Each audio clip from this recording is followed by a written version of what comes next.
The goddess begged me, please save this dying world. The whole sky turned sunset orange as the goddess's desperate plea rang out. So I gave it everything I had. Kang Hanbit trudged forward in a daze. Was the battle over? Where were the others? But Kang Hanbit's body couldn't take it anymore. A large pool of blood fell to the ground with each heavy step. His face went ashen, his eyes vacant. He tried to form words but couldn't. My body won't obey me anymore. Kang Hanbit collapsed backward. All he could see was a pale pink sky. So sleepy, he was exhausted and blacked out just for a bit. But Kang Hanbit fought to keep his mind alert. Must sleep, he told himself as he closed his eyes. Just a little. While he was slipping into unconsciousness, a cold mechanical voice chimed in his ear with a blinding light. Deaths, 31 possessions, 17 rebirths, 7 total regressions, 55. Kang Hanbit opened his eyes in irritation, frowned and muttered, damn it, I can't take this anymore. How many times is this now? He thought angrily. This time ended in the usual dog-level suffering. Kang Hanbit looked up at the goddess's voice echoing. This one seems to have been quite long. He grimaced in annoyance. Quite long, huh? A faint halo radiated from the goddess as her voice stayed cold and annoyed. You can say that? Kang Hanbit greeted wearily. Goddess. The goddess looked down from above and said coolly, how about we shake things up this time with a reincarnation after such a long run?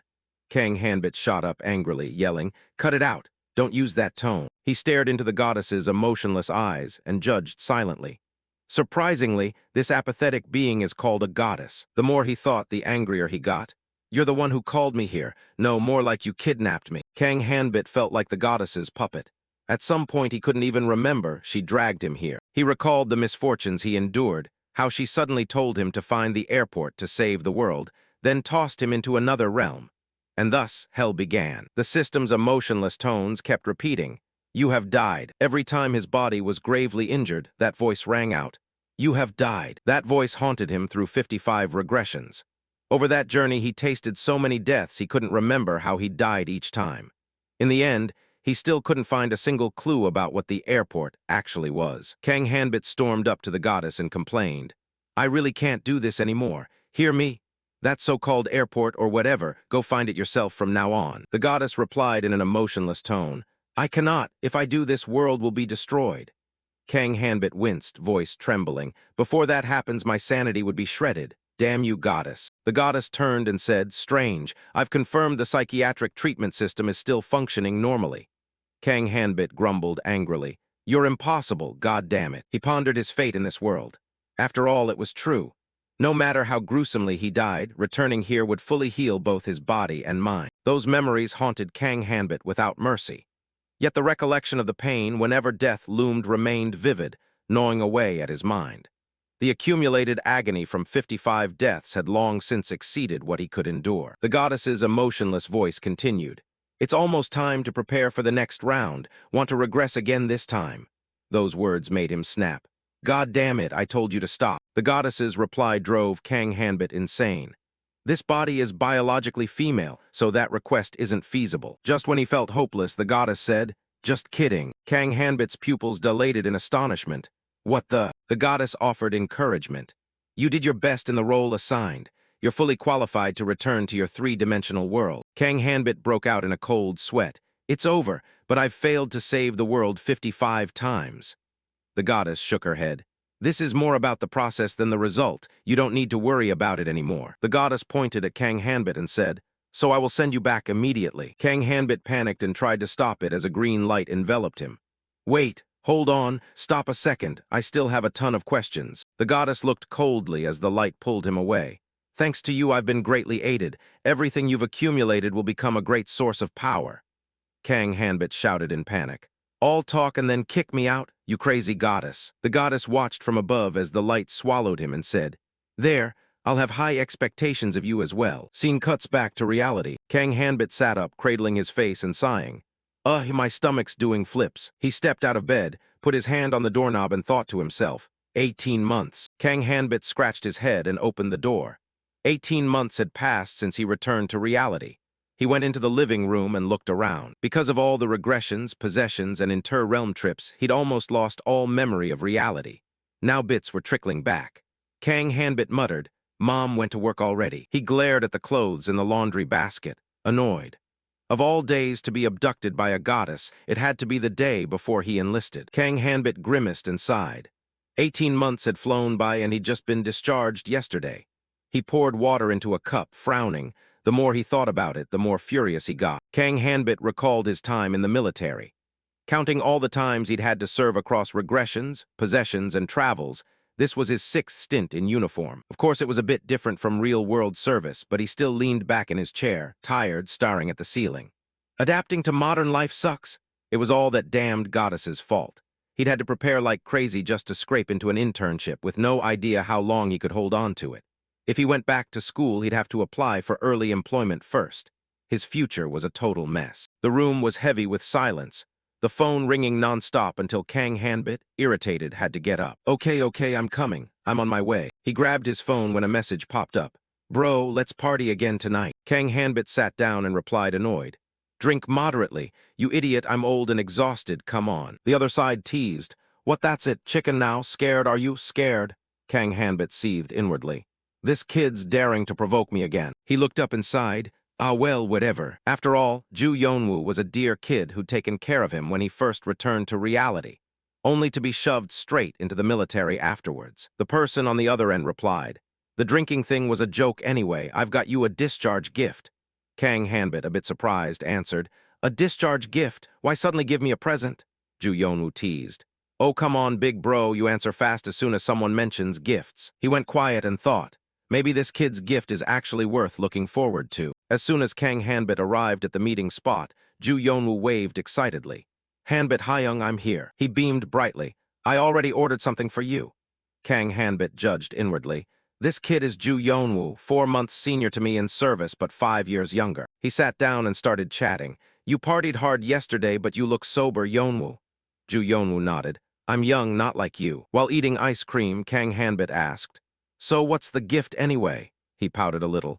You demand answers so quickly you're making me feel bad, you know. Kang Hanbit coolly picked up his bag and turned to leave. Had fun today, see you later. Ju Yeonwoo awkwardly reached out. Wait, Hyung. He pulled out a card and handed it to Kang Hanbit.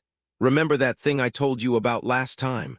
The record project. Ju Yeonwoo grinned slyly. This is an RP membership card, Tier 2.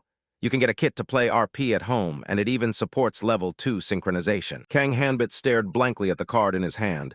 You're giving me this? Just take it, don't be shy. Ju Yeonwoo winked mischievously. It's worth about 5 million won, but since it's you, no worries. Tempted by the card, Kang Hanbit sat back down. Need a house sitter, just leave it to me.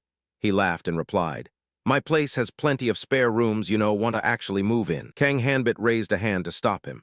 Just kidding. I found a job. Starting tomorrow, I'll be working, so I probably can't game. You know my family's tight on money. If needed, I'll even take a second job. Ju Yeonwoo's eyes lit up at that. So the top priority is making money, right, Hyung? Kang Hanbit smirked. Of course, rather than wasting time on games, a part-time job makes way more sense. He replied with a radiant smile. You're so unromantic, Hyung. Annoyed, Kang Hanbit grabbed Ju Yeonwoo's hair and lightly ruffled it. Kid, how does romance put food on the table? Will games pay your bills? The kid screamed in panic. What? I already told you everything. Ju Yeonwoo begged in agony. RP can change your life, make you loads of cash in no time. He even confessed the figure billions. I'm serious, Hyung. Kang Hanbit faltered and stopped. Billions. He released Ju Yeonwoo's head and straightened his chair. Kang Hanbit sat down, propped his elbow on his knee and adopted a serious tone. Please forgive my rudeness. Sergeant Ju Yeonwoo, could you elaborate on this matter? He broke into a sweat and pulled out his phone. Corporal Kang Hanbit, you accept that the developer of record is Team Zero, right? Sorry, man. From the start, I didn't even understand what you were saying. Ju Yeonwoo shoved his phone screen in Kang Hanbit's face. Michael Welton's will, the founder of Team Zero, was just published and it caused a massive shock. He continued excitedly. He'll transfer full ownership of RP to the first player who conquers it. The game was already insanely hot worldwide, but after this, it's exploding even more. That's why in-game item values are skyrocketing. Kang Hanbit listened intently as Ju Yeonwoo explained, especially the tips for beating the game. Apparently people will pay whatever price. Top corporations are pouring in billions to form teams dedicated to grinding the game to find ways to beat it. Kang Hanbit closed his eyes and listened as the kid jabbered on. Of course that doesn't mean solo players have no chance at all. He thought to himself. It wasn't just anyone who set this condition. Michael Welton did. Kang Hanbit nodded and decided, all right, let's give it a shot. Ju Yonwoo's eyes lit up with joy. Really? No backing out, okay. He excitedly shared, I've prepared so much, might as well try. Kang Hanbit cheerfully praised, that's my bro. Ju Yonwoo eagerly slung on his backpack. So shall we go now? Kang Hanbit frowned in annoyance and looked at him. Huh. The next morning at some event, Kang Hanbit stood amid the crowd looking annoyed. Hey Ju Yonwoo, isn't this place way too crowded? He grinned innocently. Compared to the US or Europe, this is nothing, Hyung. Ju Yonwoo excitedly grabbed his collar and pulled him along. This way is where we need to go. Kang Hanbit awkwardly shouted, why are you grabbing my collar? His eyes sparkled. First, we have to buy a beginner's guide. Kang Hanbit blinked. A guidebook, why not just jump into the game? Ju Yonwoo dragged Kang Hanbit to the bookshelf and pulled out a volume. RP is not a newbie-friendly game. He proudly handed the book to him and introduced. So someone named Adventurer A wrote a newbie guide. Without it, I'd have given up halfway. It's advice from a senior. You must buy it. Kang Hanbit opened the book. Okay, I know. Let's see what's inside before buying. His angry voice suddenly rang out. What the hell is this? Ju Yonwoo widened his eyes in surprise. What's wrong? The goddess's emotionless voice suddenly whispered in Kang Hanbit's ear. Didn't I say I was really looking forward to it? He swallowed hard, voice bewildered. Why is this here? He scowled angrily and ground out. Told me to find the airport. A worry always lived in Kang Hanbit's heart. For 2 years, a question remained unanswered. I will wait for you there. What exactly did that mean? And why did he let me go? It turned out everything had its reason. He stared blankly, lost in thought, and didn't hear Ju Yonwoo call. Hanbit, Hyung, are you okay? Kang Hanbit remained trapped in his own thoughts. From the start, he never intended to let me go. Ju Yonwoo shouted, Hanbit Hyung, he snapped back to reality. Yonwoo ran up worried. You look tense, finding this too hard? Kang Hanbit awkwardly shook his head. No, that's not it. I have something to ask you. He pointed at the book in his hand and asked, do you know anything about this group called Team Zero? He explained softly. Maybe everyone's heard the name, but no one knows the details. All external dealings are handled by Team Zero's current representative, apparently Michael Welton's youngest daughter. Both the development team size and member info are kept absolutely secret. Kang Hanbit rubbed his chin, thoughtful, very suspicious. Could this organization be linked to that goddess? But why would the ultimate goal be a game? He furrowed his brow, trying to think. Why? Kang Hanbit closed his eyes slightly as old memories washed over him. The image of him kneeling on the ground with the smoldering ruins of a brutal battle behind him flashed in his mind. The world he'd been pushed into was no ordinary game. At least he angrily picked up his sword and slashed wildly. The disgust when he first took someone else's life with his own hands. His whole body fell to the ground with blood flowing.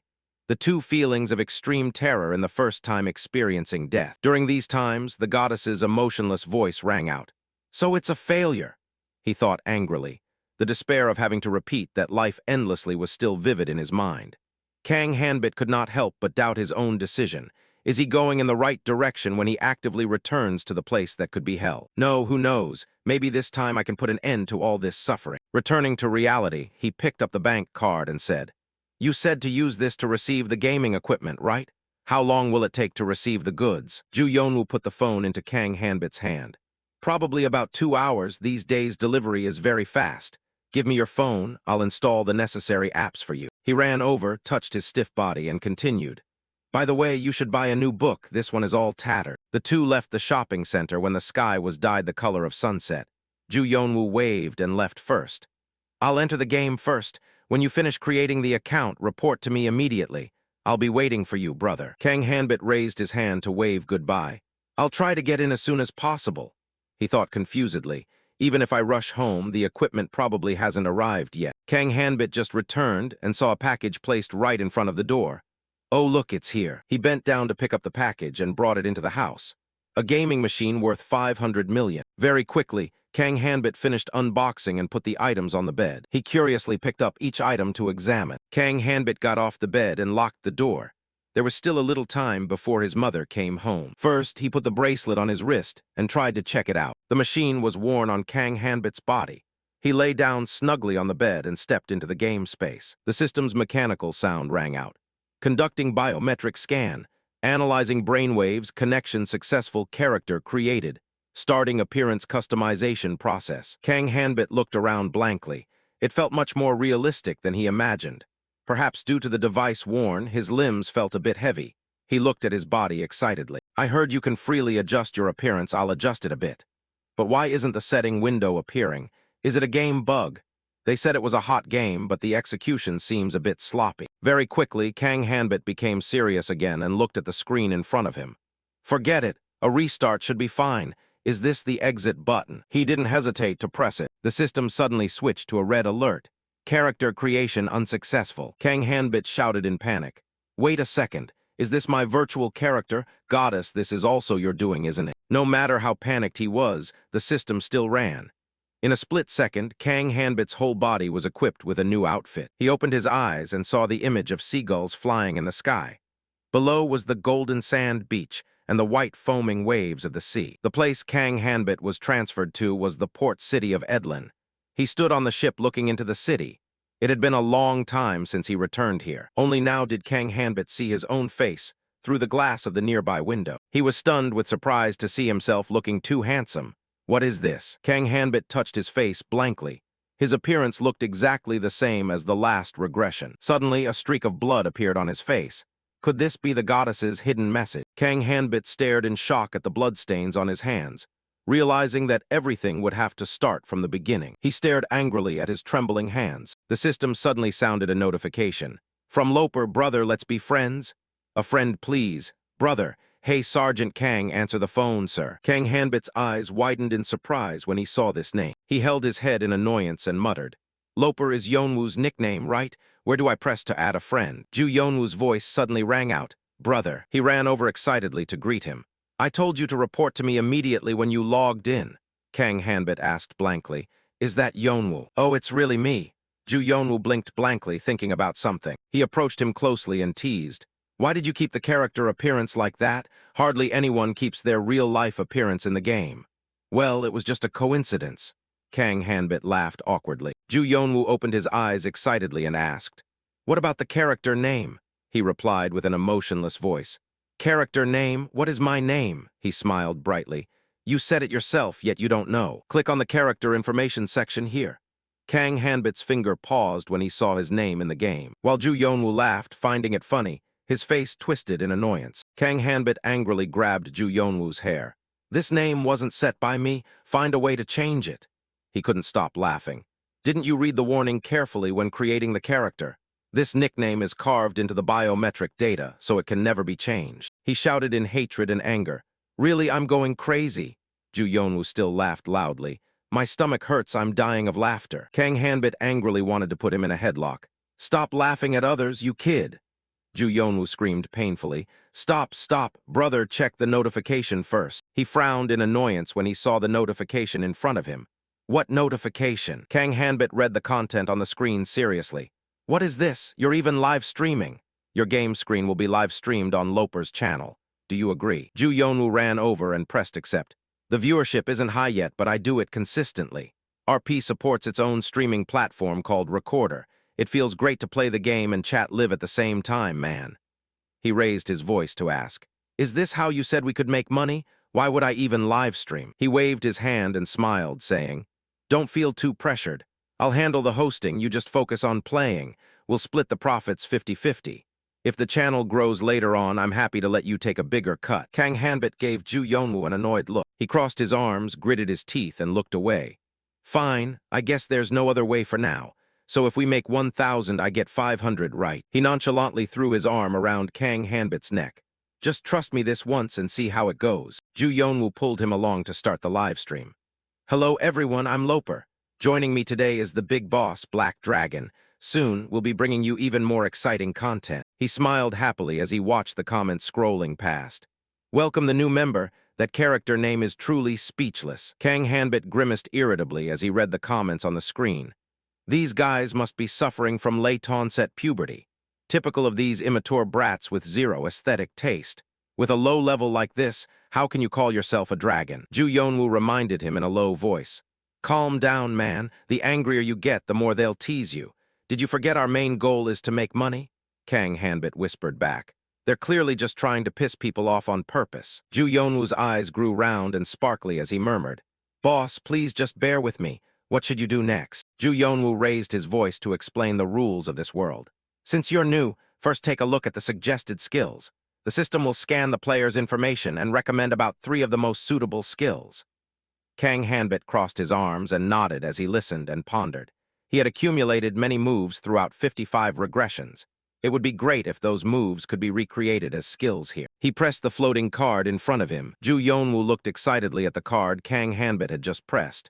"You checked it already? I'm curious to see what you got too." Both of them stared in shock as a blinding light appeared before their eyes. A chaotic jumble of cards suddenly appeared in midair. Both of them looked at the scene before them in utter confusion. "Brother, what's the result? Is it that serious?" The viewers were also confused by the scene. "What on earth is this?" The cards suddenly flipped over in front of them at a breakneck speed. Ju Yonwoo and Kang Hanbit stared wide-eyed, looking up at them in surprise as the comments flooded in. Ju Yonwoo widened his eyes and raised his voice. "Hey man, how did you manage to do that?" Everyone responded in stun.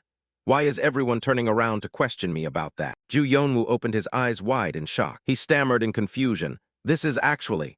Kang Hanbit raised his voice to ask, "Is something happening? Why do you all look so strange?" Ju Yonwoo awkwardly took a deep breath. He widened his eyes and clenched his fists. "A hidden skill? That's definitely a hidden skill." Ju Yonwoo cheered excitedly. "This is amazing, and it looks like there isn't just 1 or 2. The viewers were stunned and amazed. "This is insane. What a damn bug. But is getting hidden items that profitable?" Only a noob would ask that. A comment popped up asking, "What's the drop rate for this?" Kang Hanbit fixed his eyes on the cards before him. Even so, it was only considered a suggestion. His eyes sparkled. This wasn't just a suggestion. There were too many symbols he had never seen before. "Guys, do you see this? Truly top tier, right?" While Ju Yonwoo danced behind his back, Kang Hanbit focused on thinking about these cards. "I can understand the meaning of all of them." He didn't hesitate to press a card. "A start like this isn't bad at all," he thought to himself. "I must use these as a stepping stone to advance. From that growth, I will find the difference between the world I once knew and this place, as well as what the goddess's true intentions are. I'll start with fire magic, since it's the most basic element." Thinking this, Hanbit turned to ask, "Yonwoo, do you know where to pick up quests?" Yonwoo turned to look at Hanbit's system screen and asked back, "Are you planning to go down the magic path?" The protagonist glanced at him. "What's wrong? Is it not good?" As soon as the words left his mouth, a series of comments slammed into his face. "Black dragon seeking romance through magic sounds cool. Magic my foot, ha ha ha." These comments made Hanbit furious. What's wrong with them? Is magic really that much of a piece of trash? At this point, his younger buddy Yonwoo scratched his head and explained. "Well, you see, the most important thing in this game is proficiency. Compared to other skills, it's extremely difficult to increase proficiency in magic. A star icon will appear when you train your proficiency to the max. But until then, you can't even check how much you've accumulated." To these words, the protagonist naturally understood. "I remember that very well. Obviously, to achieve something, you always need both talent and effort. Among them, magic is a subject with particularly high difficulty. That's why choosing a master to learn from becomes more important than ever." After thinking, he continued to ask, "Who is the master? I have the right to choose for myself, right? I have to learn magic, so surely someone will teach me." His naive question annoyed the viewers. What's with this guy? Is he planning to take a written exam? Seeing the atmosphere start to sour, Yonwoo quickly ran over to mediate. "Calm down. My brother doesn't know much about games." Yonwoo began to explain more clearly.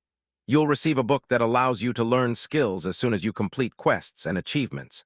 Even though the NPC's AI is very high, it hasn't reached the level where they can personally pass down skills to you yet." Hanbit pricked up his ears, slightly surprised by this information. Skill books in this world have become much more convenient, haven't they? In Hanbit's mind, a different memory began to surface. The moment he was trembling and pleading. "Master, can we stop here for today?" The female master immediately snapped. "Stop complaining. Get up right now. There's still a mountain of things to learn." After finishing his thought, Hanbit urged, "Let's go quickly. We're going to the general store, right?" Yonwoo was a bit surprised and turned back. "How did you know that? You can buy magic books from Julio, the owner of that general store." For some reason, as soon as he heard that name, the protagonist's face changed. "Julio? That ugly old scammer. You're planning to find him. For what?" Yonwoo shrugged and replied, "Because I need to get that magic book." Hanbit hurried to advise his younger buddy. "That guy is a total villain. All that magic book business is a scam." Right then, a viewer named Julio suddenly donated 1,001 to Yonwoo, making the guy ecstatic. "Oh my God, thank you, Julio, for the 1,001 donation." Hanbit saw this and glanced over. Did money just fly into the account? Yonwoo happily replied. There is a fee, but you'll earn about 501 too, brother. Hearing about money, Hanbit's eyes lit up immediately. Kang Hanbit turned back to ask him, but to you, is 1,001 even considered money? Ju Yonwoo crossed his arms and said leisurely, even if it's a small amount in business, things must be clear. He cleared his throat and analyzed seriously. It's small, but to me, 1,001 is extremely precious. If you and I both fell into the water, I would definitely save that bill first. Ju Yonwoo struggled in protest, saying that is just too much. Ju Yonwoo calmed down and looked at the screen. Anyway, this fire magic needs to be brought to Black Dragon. He was about to leave, but saw Kang Hanbit still standing there dazed, so he called out, Hurry up! Why are you just standing there blankly? He replied to Ju Yonwoo with a question. I think I need to find a magic master. Do you know this person? The screen in front of Kang Hanbit showed an image of a small girl. He stared wide-eyed at his system screen. Kang Hanbit put his hands on his hips and said, To learn magic, don't I need an instructor? Ju Yonwoo whispered softly. That script isn't bad, but if you overdo it, I'm afraid you'll get cursed at. Kang Hanbit frowned and asserted, This is absolutely not acting or anything. He recalled the information he knew. I don't know where you read that, but to gamers, Atsubal is just an NPC for a quest. Ju Yonwoo was certain that a scamming thief NPC would never appear again after being caught. Even though the character design was quite pretty, and many people requested an individual storyline for her, he sighed tiredly and turned to walk away. All right, let's just prove it with actual results. Let's go find Atsubal. Kang Hanbit stood still, looking at the comments in front of him. The idea was good, but he was starting to feel annoyed. You said you were a newbie, so why are you so conservative? So incredibly stubborn. He raised his voice and decided, Fine, then we'll go to Julio's place first. Let's just try following the path everyone is talking about. The comments continued to scroll. He's actually accepting opinions. If that old man really is a scammer, I'm betting 10,001 right here.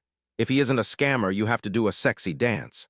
Let's go, damn it. Why do I have to witness that scene? Kang Hanbit immediately decided, Let's go, that's settled. He blushed uncomfortably, remembering his own dancing. I can do that sexy dance anytime. Back in the military, I danced all the time. The viewers one by one showed their disdain. Who wants to see that? Truly a case of the ego exceeding the ability. Who was the one who came up with that sexy dance idea? Kang Hanbit calmed down, turned around, and urged, Anyway, let's go, follow me. He looked confusedly at the direction Hanbit was going. Why are you going that way? Kang Hanbit turned his head back and answered, I'm taking a shortcut to make it faster. Ju Yonwoo innocently ran after him. Hey, how do you know this path? Isn't this your first time? He replied in a lazy tone. It's just a gut feeling. Very quickly, the two of them stood in front of Julio's shop. Everyone, we've arrived. He looked inside and saw Julio's groveling appearance. A thought flashed through Kang Hanbit's mind. His hands shook with anger. Images of his previous life flashed by, and troublesome memories began to flood back. Kang Hanbit raised his voice to ask, What's the limit for interacting with NPCs? He stood nearby and explained. The freedom here is so high that finding what you can't do is faster. It's so high that it sometimes clogs up the game progress. Kang Hanbit got angry upon hearing the voice of the person beside him. He marched aggressively into the shop. He used a strong force to swing the door open. The entire space around Kang Hanbit was plunged into tension. The atmosphere at Julio's place was sparkling and bright along with a fawning voice. Welcome, valued customer. He suddenly grabbed the man tightly by the collar. Kang Hanbit growled in interrogation. Even in this place, you're still living like that. He grimaced with rage at Julio's bewildered look. You beyond saving piece of trash. Ju Yonwoo pushed the door wide open, staring in shock at Kang Hanbit's back. His face paled, he put his hand to his mouth and let out a terrified scream. Unbelievable. Big Brother Black Dragon is actually doing it. Kang Hanbit emitted a cold, killing intent, glaring at the man beneath him with contempt. Julio was sweating profusely as his collar was gripped tightly by the opponent. What? How can a customer say such things? Didn't you come here to buy skill books? First of all, if possible, please let go of me. Kang Hanbit gave him a sharp glare, making the atmosphere extremely tense. He decisively let go and stood up straight after the intimidation. Julio put his hand on his chest, explaining the incident that just occurred. However, that magic book just now was the last one I had. I sincerely apologize for this inconvenience. He narrowed his eyes calculatingly, flashing a sly smile as he made an offer. Perhaps it won't compensate you much, but I can refer you to another shop. Julio clasped his hands grovelingly, bowing low to negotiate.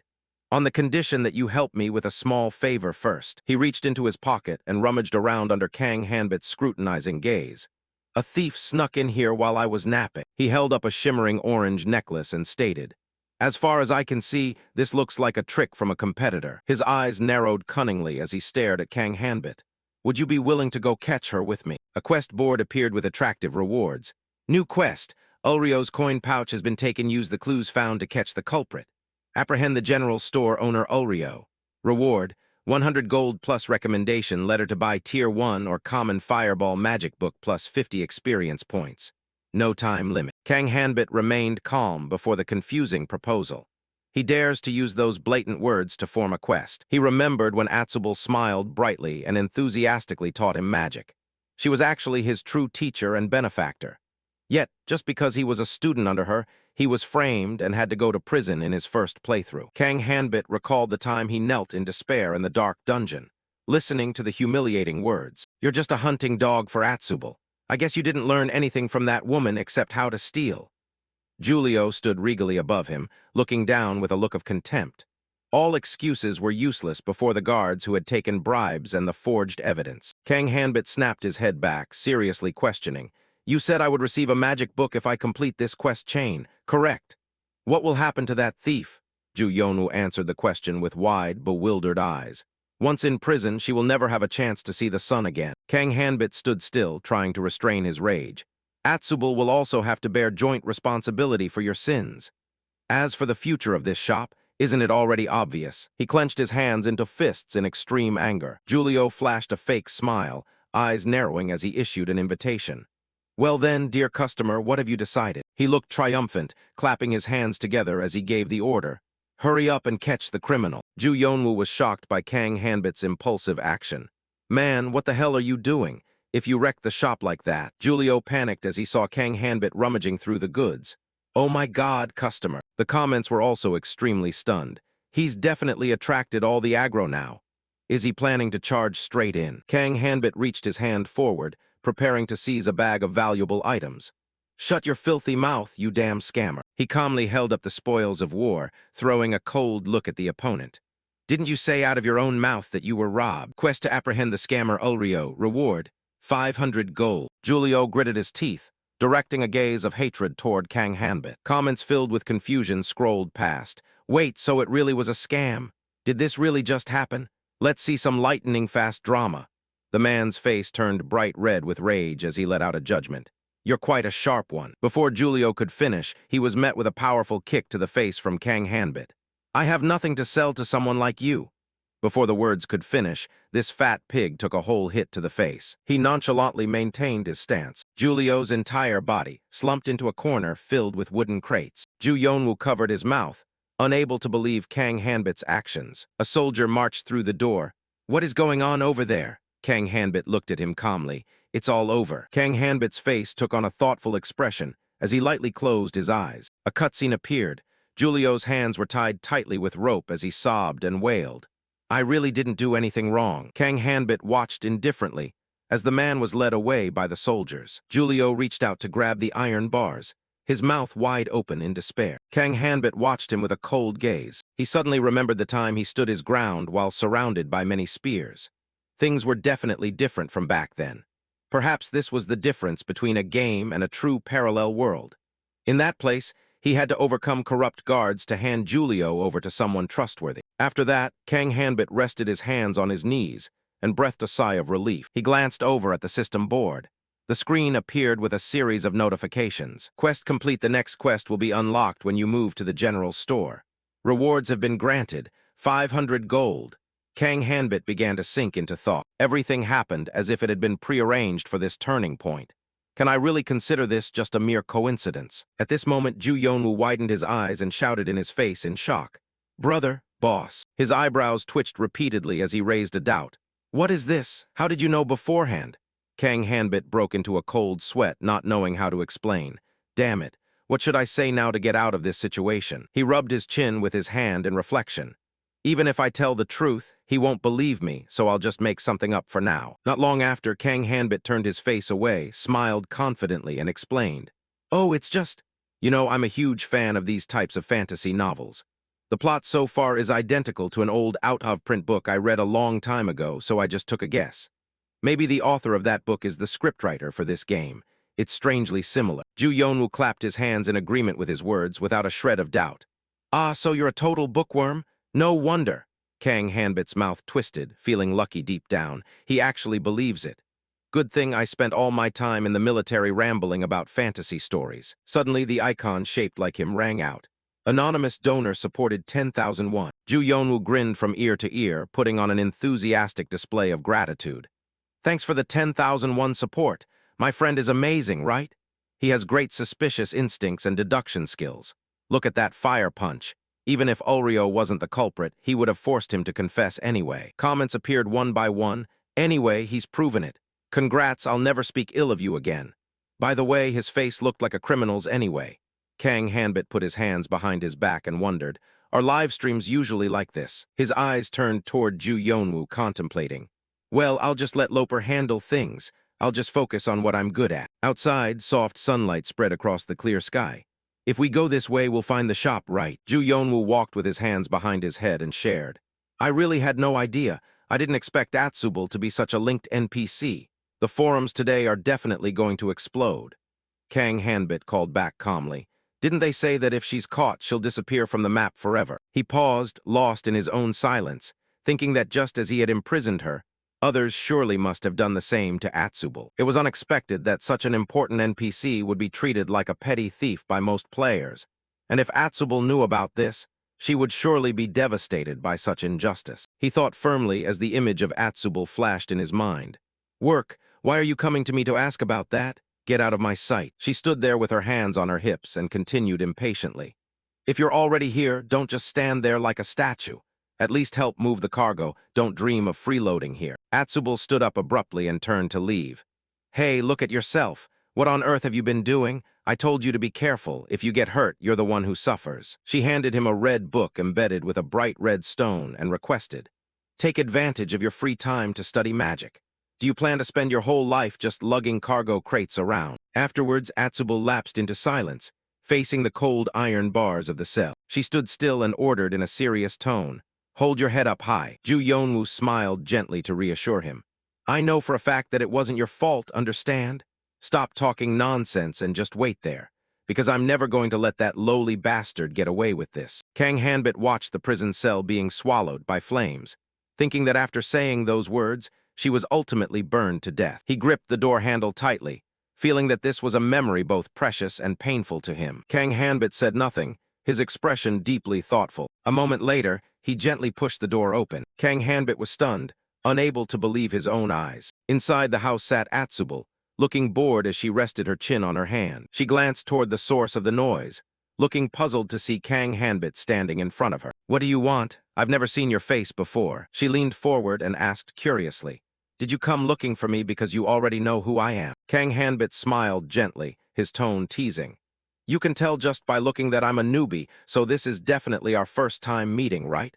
I came here because I genuinely want to learn magic from you. Atsubal slowly approached him. Magic, learn it from me. She stood there looking straight into Kang Hanbit's eyes. You're an interesting guy, but why should I teach someone I just met? The corner of his mouth curved up calculatingly as he thought. I knew for sure she would refuse, but I had already prepared solutions thanks to what happened earlier. Atsubal observed Kang Hanbit closely and hesitated. Wait a minute you. She pointed at Kang Hanbit and voiced her guess. I recognize you now. You must be Black Dragon, right? In front of Atsubal, Kang Hanbit nodded and explained. That's right, that old man Julio clearly intended to frame you as a thief. She regained her calm composure and smiled helplessly. Good grief, what a total piece of trash. I knew sooner or later that old man would cause trouble. Atsubal closed her eyes slightly, reached up to brush her hair and expressed her gratitude. Anyway, I have to thank you. She happily extended her hand toward Kang Hanbit and continued. If it weren't for you, I would have been stuck in a terrible mess. He took Atsubal's hand and replied politely. Don't mention it. I don't like that guy either. As she leaned closer to Kang Hanbit, she whispered. I mean, just looking at his face is enough to know that. Who would ever trust someone like him? Kang Hanbit completely agreed with Atsubal's words, as the word scammer was practically written all over his face. Atsubal briefly regained her serious demeanor and leaned on the table to probe. So, you said you were looking for a magic book, but first, Let's hold off on that for a second. She raised an eyebrow, her face showing confusion. Kang Hanbit crossed his arms and calmly asked, "Are you really looking for a cure for an illness?" Atsubal was bewildered and hesitated to probe. "How did you know about that?" He turned his eyes toward the papers on the table and answered, "Just looking at the things on your table is enough to understand." Atsubal was stunned by Kang Hanbit's deduction. "I'll give you a hand." Her whole body seemed to deflate as she bit her lip. Atsubal looked straight into Kang Hanbit's eyes and asked, "Do you really know that much about medicine?" He answered confidently, "I know it very well, actually." Atsubal responded with a hint of sarcasm at Kang Hanbit's firm stance. "Quite confident, aren't you? All right then." Suddenly, an image of her own strange eyes flashed through her mind. "Do you know of any illness that causes the pupils to turn blue, accompanied by dizziness and vomiting?" Kang Hanbit answered frankly, "I don't know the exact name of that illness." He thought to himself, "I guessed it would be like this." Atsubal's whole body trembled, her hands clenched tight, filled with rage. "Do you have any idea how many times I've been deceived?" She imagined herself being grabbed by countless strange hands. Those people who called themselves experts were all the same, and she had wasted so much time and money on their misdiagnoses just to line their pockets. Atsubal's eyes shimmered with deep disappointment. "I can't even remember how many times hope has turned into poison." Suddenly, Kang Hanbit spoke up, cutting through her train of thought. "Recovery potions and healing magic have absolutely no effect, right? And the patient themselves doesn't even feel hungry." Atsubal agitatedly reached out with trembling hands toward him. "Do you actually know what kind of horrific disease this is?" Kang Hanbit held her arm and informed her, "It doesn't have a specific name, I simply know how to cure it."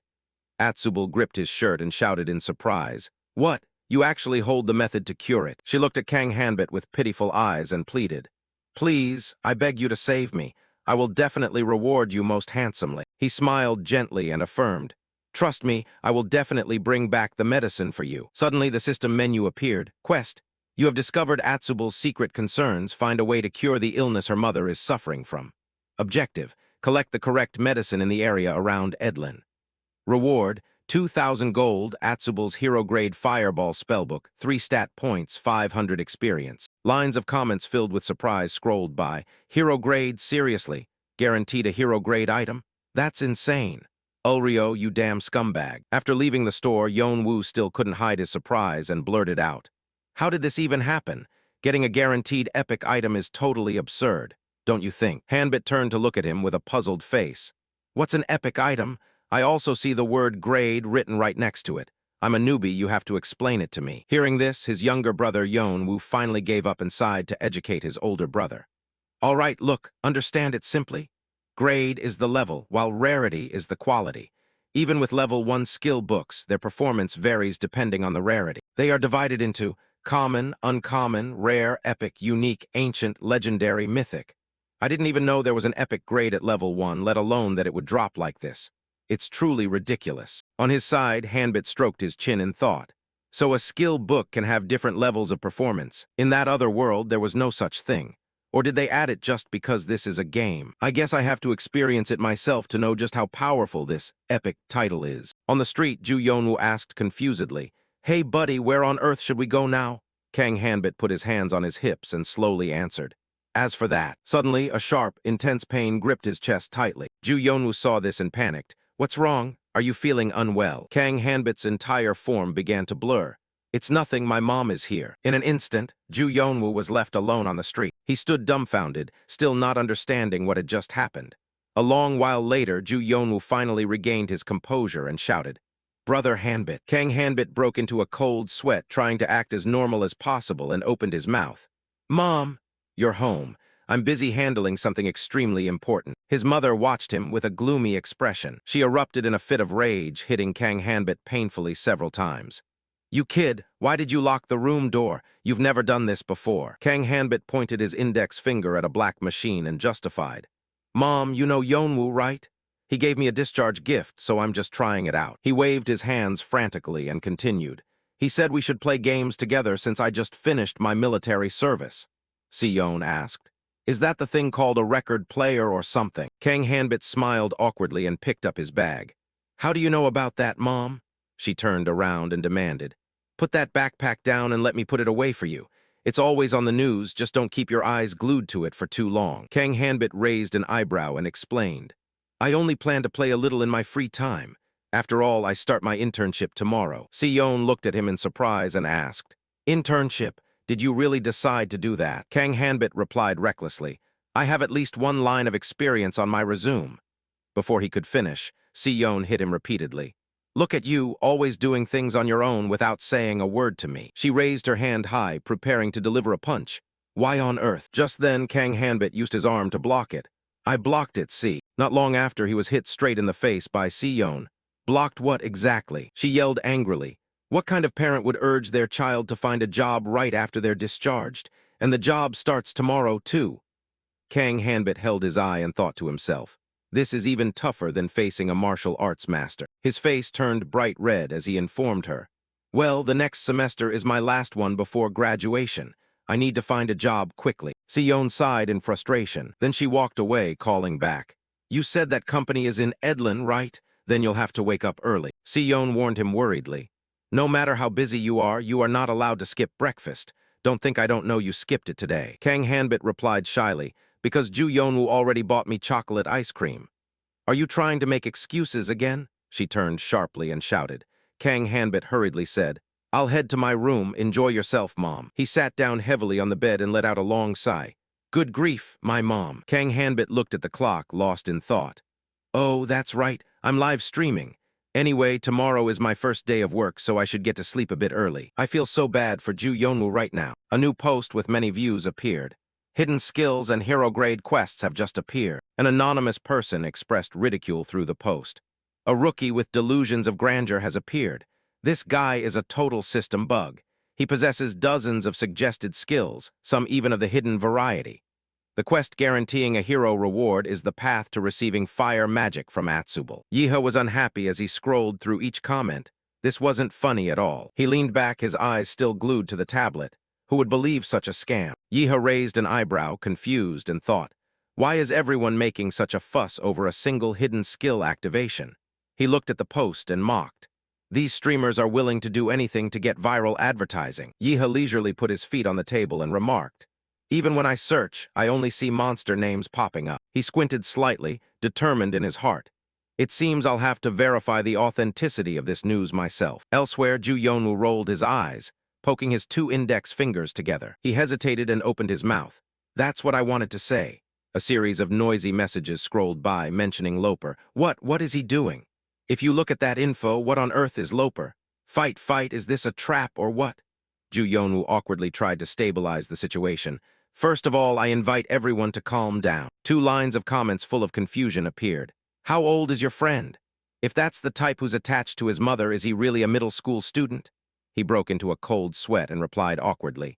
Black Dragon, we both served in the military, and he's also a filial son to his mother. To be clear, I'm the superior officer here. Ju Yonwoo suddenly glanced to the side. He was startled to see the viewership numbers soaring. Ju Yonwoo bit his finger in confusion and stuttered.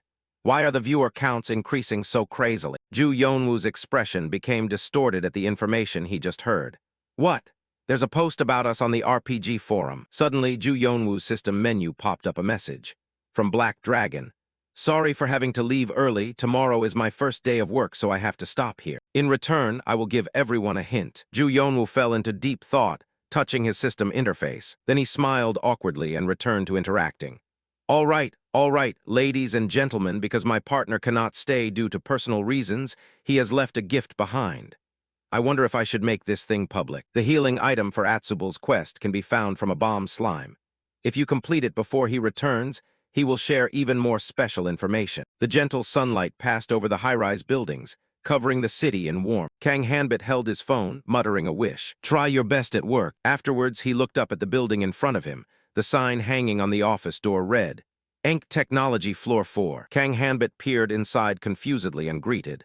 Hello, I'm the new intern starting today. He observed the chaotic scene inside blankly. The crowd was running back and forth tensely, shouting, Who entered the lab without permission yesterday? The modifications haven't been applied yet. Check it right now. He suddenly turned his eyes toward Kang Hanbit. He placed the file on his shoulder and grumbled. What? The intern just arrived today? What is HR doing? Someone immediately retorted. I already told you guys yesterday. His eyes narrowed in annoyance, and he clicked his tongue. Then he waved his hand indifferently, ordering, "Hey, Lee Minyu, lead the intern to prepare a workspace." Minyu quickly stood up and answered, "Yes, sir." He walked over to Kang Hanbit and introduced, "My name is Lee Minyu. If you're unsure about anything, just ask me." Afterward, Minyu brushed past him and suggested, "Put your bag down and follow me. I'll show you your seat and we'll review the contract paperwork later." Minyu pointed toward the whiteboard and requested, "For now, can you help me wipe the whiteboard clean?" Kang Hanbit agreed immediately. "Yes, I'll do it right away." He picked up the eraser and gently wiped away the lines of light text. Sungmin walked in holding a glass of water. "What the hell is this? Why are there two people here today?" He rolled his eyes toward Kang Hanbit and asked, "And who are you?" Minyu lowered his head and explained slowly, "Good morning, team leader. This is the intern I reported to you about a few days ago." He stood blankly and said, "Hello." Faster than lightning, Kang Hanbit bowed 90 degrees in front of Sungmin. "I look forward to learning many things during this internship." He brushed past Kang Hanbit indifferently, leaving a reminder, "There's no need to try too hard, just do as you're told." Sungmin cast his eyes toward him. "If you finished cleaning, you can head out." Hearing that, Kang Hanbit opened the door and left the room. He let out a long, dejected sigh, thinking, "I can already foresee the future of this company. Well, it's better for me to focus on self-learning whatever I can while I'm here. Anyway, it's still better than rolling around in that other world." Kang Hanbit's blurry feet gradually became clear. He rubbed his neck tiredly and opened his mouth. "I'm back. Sorry for missing all your messages. My first day of work was truly incredibly chaotic." Ju Yonwoo looked at Kang Hanbit with eyes full of starlight. "It's all right." He felt overwhelmed by Ju Yonwoo's expression. What was that look about? He curved his lips and asked in a girlish voice, "What's wrong with my face?" Kang Hanbit remarked, "It looks like it's about to hypnotize someone." His eyes widened after hearing information from Ju Yonwoo's mouth. "We hit the jackpot. Look at the number of viewers, it's already exceeded 5,000. He happily bumped his shoulder into Kang Hanbit's and started interacting with the audience. "Ladies and gentlemen, we will now officially start the quest." He put his hands on his hips and glanced at Ju Yonwoo, asking, "Has anyone succeeded yet?" He gave a thumbs up and said excitedly, "No one has been able to do it yet." Lines of comments appeared. "Is he laughing? He looks overly happy. Hurry and show us. Is this actually possible? If this is a lie, you know what the consequences will be, right?" Kang Hanbit tilted his head and teased, "You guys really lack imagination. You need to use a bit more creativity." Kang Hanbit headed forward with a look full of confidence. "All right, I'll demonstrate it myself. Everyone try to keep up. First, head to the main city gate." Ju Yonwoo walked while questioning. "Are you sure you're actually a newbie? You still owe us an explanation." He explained awkwardly, "I already said it before. I've read a lot of fantasy novels." Kang Hanbit waved his hand again and informed him, "I just think that in a game with such a high degree of freedom, anything can happen." Suddenly, an annoyed voice reached his ears. "Hey, I guarantee all of that is nonsense. Just trust him for a moment. Anyway, we're just killing time." Kang Hanbit observed the crowd in front of him, confused. "What is going on? Why is everyone gathering here?" Ju Yonwoo speculated. "I think they're people who read the post on the community forum." A loud notification sound caught Kang Hanbit's attention. "It's the Vanguard team. The Vanguard team has arrived." He raised his eyebrows and repeated in his mind, "Vanguard team." Ju Yonwoo leaned close to Kang Hanbit and whispered, "Oh my God, it really is the Vanguard team.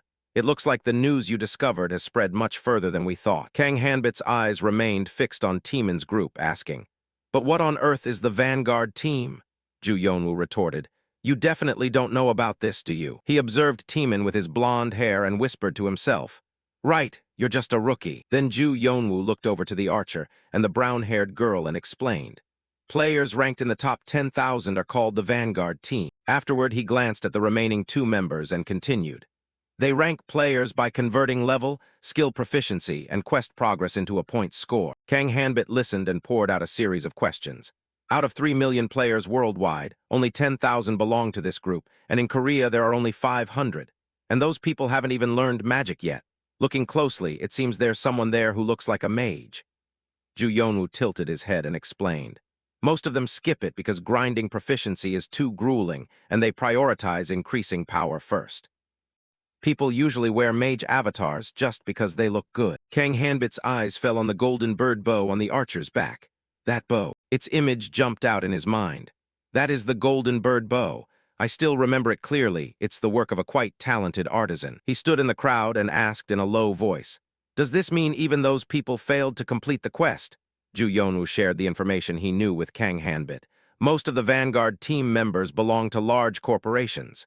He exclaimed in surprise, "Corporations." Ju Yonwoo imagined countless hands reaching up toward the light and said, "They receive comprehensive support from the company to complete role-playing tasks in RP. Even without counting the ownership of the game that is causing controversy this time, role-playing definitely brings in high profits." Suddenly, a finger poked Kang Hanbit's shoulder. "Sorry to bother you for a second." The person seemed to recognize him and leaned in to ask, "You're Black Dragon, right? Are you live streaming right now? When are you going to show us the scene where you complete the quest?" Kang Hanbit answered blankly, "I was planning to start right now." But a red-haired guy suddenly cut in and asserted, "Hey, I told you all that stuff was just a scam." The other person frowned and argued back, "Why won't you just trust me for once instead of making such a scene?" The red-haired guy yelled out in annoyance, "You idiot, last time you wrongly trusted a scammer and got stripped bone dry, left with nothing but your underwear." The other person shouted back furiously, "You bastard, shut your mouth right now." Kang Hanbit put his hands on his hips and suggested, "First of all, let's move toward the ocean."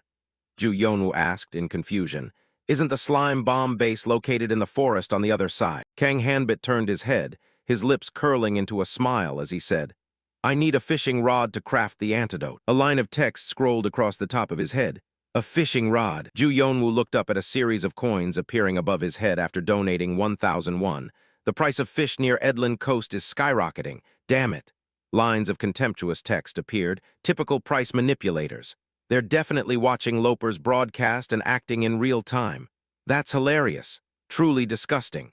That is honestly beyond terrible. I hope you go bald." Kang Hanbit placed his hand on his chin, grinning mischievously. "These people don't understand a thing." Ju Yonwoo turned to him and asked in confusion, "Why exactly do you need a fishing rod? Is the ingredient for the medicine under the ocean?" Kang Hanbit raised one hand and answered suggestively, "Well, who knows?" Ju Yonwoo cried and clung to his leg, wailing, "This isn't all a lie, right? If it's a lie, my streaming career is basically over." Kang Hanbit gaped at his actions. "Huh, no." He reached out toward Ju Yonwoo and spoke firmly. "Trust me. First, I need a rod, so lend me 70,000 gold." He followed Kang Hanbit with a face as innocent as a fawn. "Look at that preparation, it's actually funny." The sky gradually turned a dusky orange.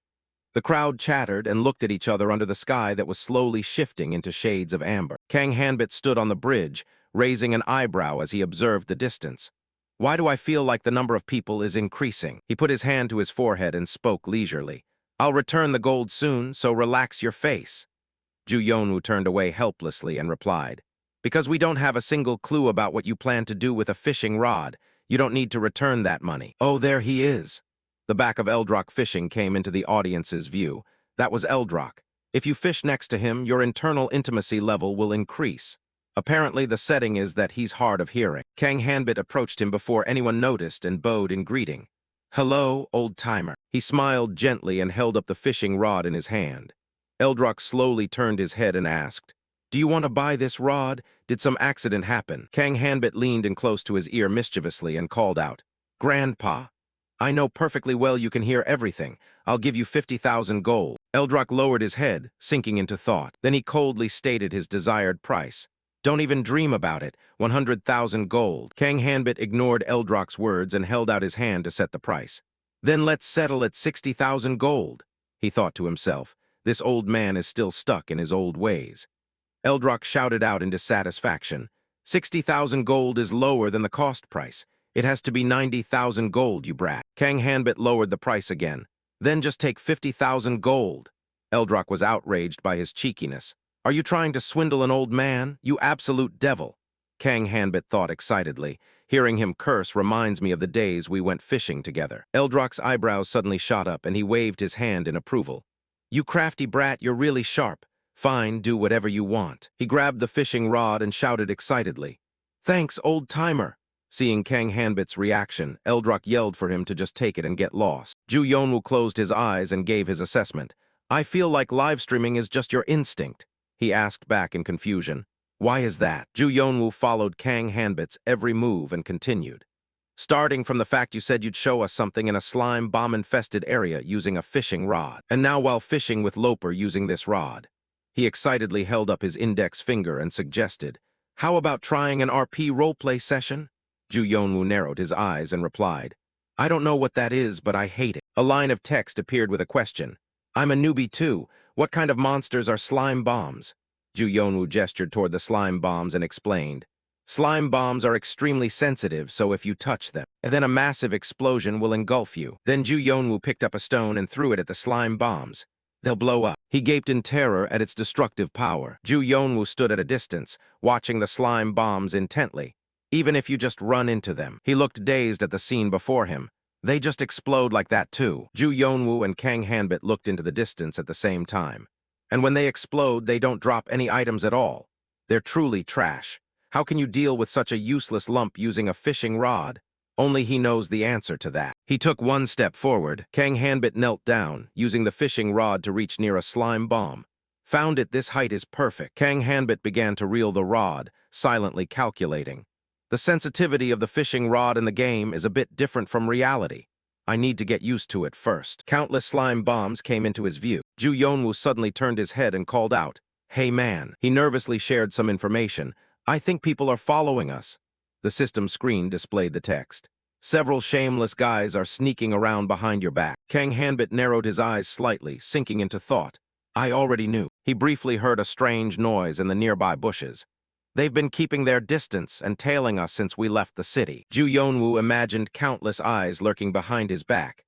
And it wasn't just one group, but several different ones. He gestured toward the blue screen and asked, "Can you open the screen settings window for me?" Kang Hanbit immediately answered, "Here it is." The corners of Ju Yonwoo's mouth curled into a dangerous smile as he said, "Everyone, I'm very sorry, but after this, the system interface will gradually change. Just for a moment." He raised an eyebrow, his tone turning mysterious. "There will be a brief interface adjustment." Kang Hanbit wondered with amusement. "Should we mess with them a little bit?" Ju Yonwoo admitted a truth. "I've been passionate about fantasy worlds since I was very young. It's practically etched in my bones." He couldn't share it with anyone, but back when he was in the military. No one in his unit shared that quirky hobby of his. Ju Yonwoo felt that life was too boring. To kill time and chase away the boredom, he had read that old book over and over until the pages were worn thin. He had been waiting for this day for a long time, until a recruit joined our unit. Ju Yonwoo constantly started conversations with the soldier. "Hey newbie, have you ever read this novel?" He pointed to a page in the book. "I have read it. I was particularly impressed by this part and found it very interesting." He was attracted by the interpretation. Even though he had pored over that book dozens of times, that rookie soldier still pointed out fascinating details he had never noticed before. Ju Yonwoo finally mustered the courage to say, "You know what?" His eyes were filled with admiration. "You're truly outstanding. It feels as if you've personally set foot in the world of the story yourself." Ju Yonwoo regained his usual confidence. "Let's experience a world more real than reality." As soon as he saw the advertisement for that RP role-playing game after being discharged, he understood immediately. He yearned to collaborate with Kang Hanbit. If he could play alongside that guy, he would surely create an unprecedented legend. Ju Yonwoo spoke quietly to let Kang Hanbit know, "Right now, only my screen is being broadcast." Kang Hanbit kept his eyes fixed ahead. "I know," he thought to himself. "For now, let's just pretend we're focused on dealing with the slimes." He smiled brightly and greeted the viewers. "All right, while Black Dragon is adjusting the screen, everyone remember to hit follow on Loper's channel." Kang Hanbit knew that feeling better than anyone. Just watching from Ju Yonwoo's perspective felt incredibly stifling. Kang Hanbit had long since realized it through his reaction. Perhaps he was also worried that other rivals would soon catch up to him. He didn't need to look back to guess the situation. The tense stare-down between the groups tailing us probably wouldn't last much longer, if this tense and uneasy situation continued forever. Slow footsteps treading on the grass. Slow footsteps treading on the grass. Kang Hanbit turned his head to confirm who was coming. He was too familiar with reckless cases, where impatient people would eventually act hastily. Kang Hanbit raised his hand to touch the livestream screen.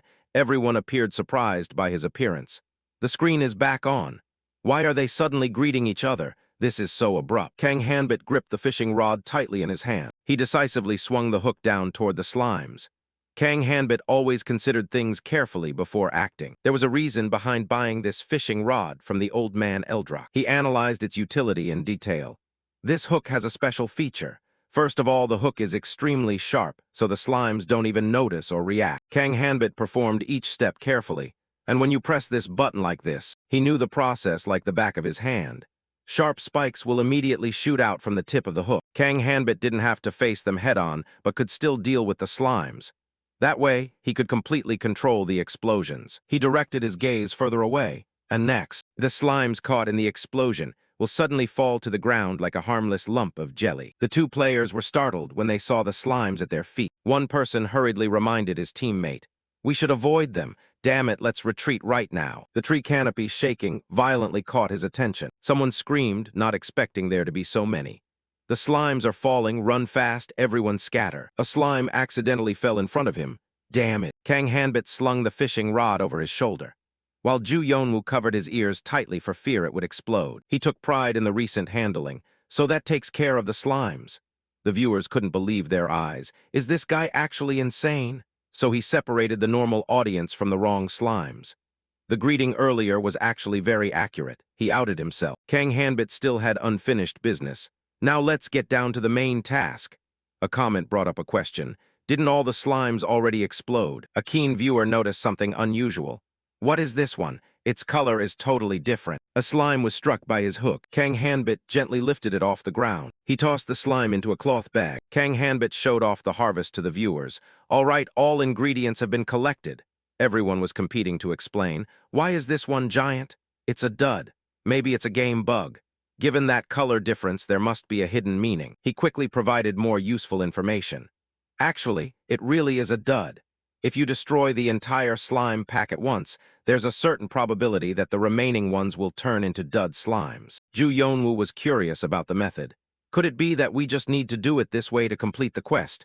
If so, everyone will flock to catch them before our eyes. Kang Hanbit didn't think that far ahead.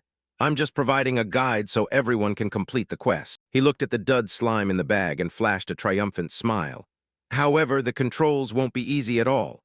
Come on, let's head to Atsubul's place. A sigh echoed in the late afternoon. Yeha broke into a cold sweat after escaping.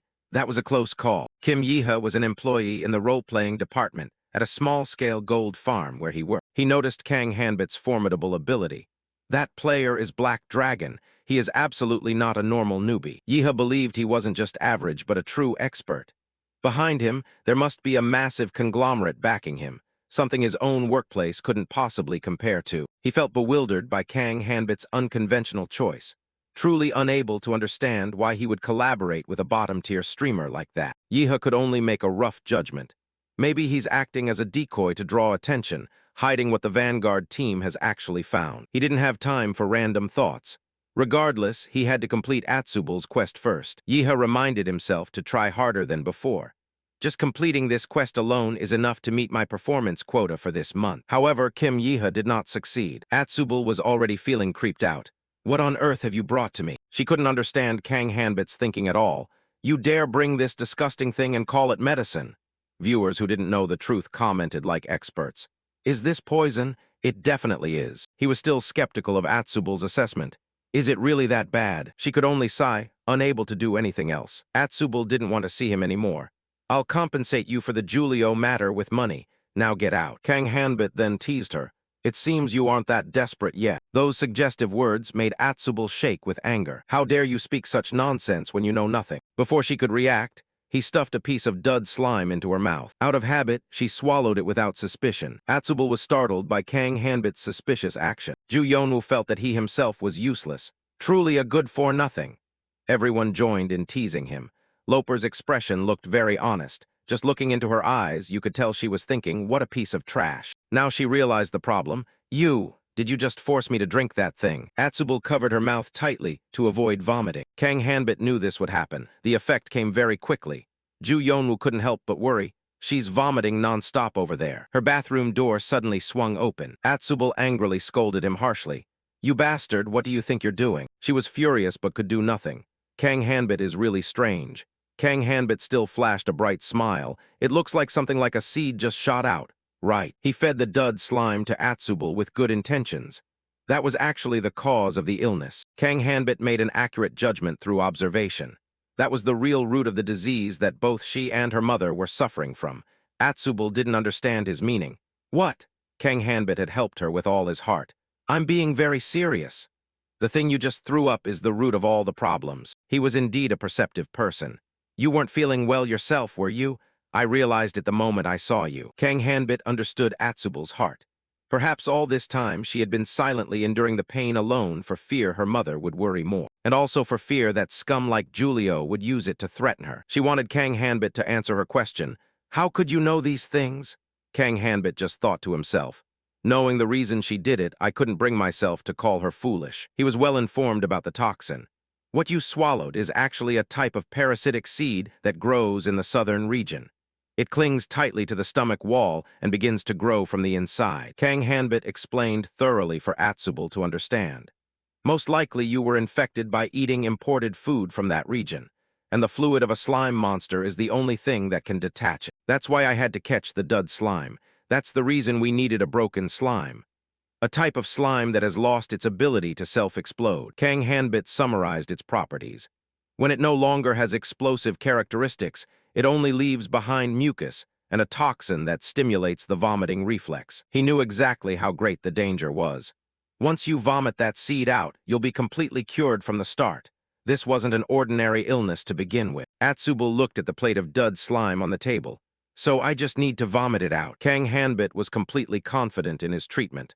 Once that thing is out of the body, you won't need any kind of medicine anymore. He handed over the task of curing her mother to her. Now, go check on your mother's condition. Kang Hanbit didn't dare express it outwardly. Atsubal, even if this is just a game world, he especially cherished her appearance and personality. It hadn't changed a bit, because only Kang Hanbit understood her better than anyone. This silly girl always knew how to care for others' pain more than her own. He was grateful when Atsubal stood up to protect him from bad people. Although her way of speaking was a bit rough, she had always been by his side supporting him. Kang Hanbit prayed with the hope it would come true. I truly hope that you will find happiness for yourself. The system updated the situation as it entered a cutscene. She decided to bring the plate of dud slime to her mother. Mother, I've brought the medicine back for you. Atsubal followed his instructions. You only need to take a small sip, mother. She helped her mother sit up, and then scooped up a spoonful of the solution. Atsubal watched her mother's expression closely. She didn't take her eyes off her mother for even a second. Atsubal was surprised by the somewhat terrifying result. Mother threw it up. Giant seeds kept pouring out like that. It was truly unbelievable. I can't believe how much money I was swindled out of by those quack doctors. She swore to herself that she must deal with the villains. They're finished. I definitely won't let them get away that easily. Kang Hanbit was overjoyed. It had been a long time since I last saw her smile. Atsubal was moved to tears. I am extremely grateful to both of you. People flooded the broadcast to see her. Sister, you're so beautiful. We were successful. My wife. From today, she is officially my wife. This is true love. He touched the screen when he noticed the viewers making a fuss. What are these guys saying? She was deeply grateful for the timely help. Thanks to both of you, both my mother and I have kept our lives. Atsubal took down a precious book. So, it's perfectly reasonable for me to give a reward to the two of you, isn't it? She placed it on the table as a thank you gift. This is the skill book that you've been looking for all this time. Kang Hanbit happily accepted the book. Thank you. Atsubal was still being formal with him. I am the one who needs to say thank you to you guys. Ju Yonwoo was eager to try touching it out of curiosity. Bro, you really are number one. Can I touch it just once? But he flatly refused. Get your hands off. This item belongs to me now. Now are we going to set off for the next quest? She kindly wanted to offer more items. Where are you guys planning to go? I still have many things I want to give you. She brought a bag to the two. First, take this and this too. He didn't expect this. It felt like she was giving more rewards than usual, right? The system sent a notification to him. First to complete reward event is being distributed. It confirmed that the reward money would be increased. The reward payment amount was adjusted to the maximum limit. From 2,000 gold increased to 4,000 gold. He was rewarded by the system after completing the quest. Attribute points increased from 3 to 5. Received 2 additional attribute points, and it continuously granted experience points plus 200. The system continuously sent notifications that he had gained 5 levels.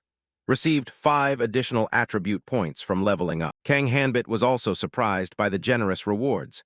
The grade of Atsubal's skill book had been upgraded. Quest item: Atsubal's Hero Grade Fireball Skill Book, a fire attribute magic book that once belonged to Atsubal, upgraded from Hero to Unique. He couldn't help but be stunned for a moment. Kang Hanbit stood blankly in thought. If Atsubal felt pleased, then thinking like that was probably fine too. A sudden thought popped into his head as soon as he saw the words, First Conquest. Ju Yonwoo was stunned and amazed by the blinding light. Looking at the series of comments before him, a question suddenly arose. Can this even be fixed? A moment later, he laughed and exclaimed, Oh my God, I really didn't expect something like this to exist. Ju Yonwoo walked closer, confused, his mouth unable to stop shouting. A unique grade magic book is the reward for the first person to complete it. That's just too awesome. Then he suddenly lowered his voice and reminded him. Hey buddy, say something to the people watching the live stream. As soon as he finished, the live chat exploded, making Ju Yonwoo panic and reassure them. Everyone, please calm down, please stay calm. Honestly, we didn't know anything about this either. I swear. Looking at the comments that were popping up non-stop, he muttered helplessly. Oh man, what should I do now?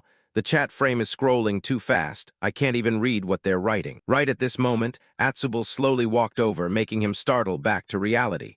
Here, take this as well. Kang Hanbit reluctantly raised his hand to accept the paper. There are still more items to give. What now? The system screen displayed. Achievement unlocked.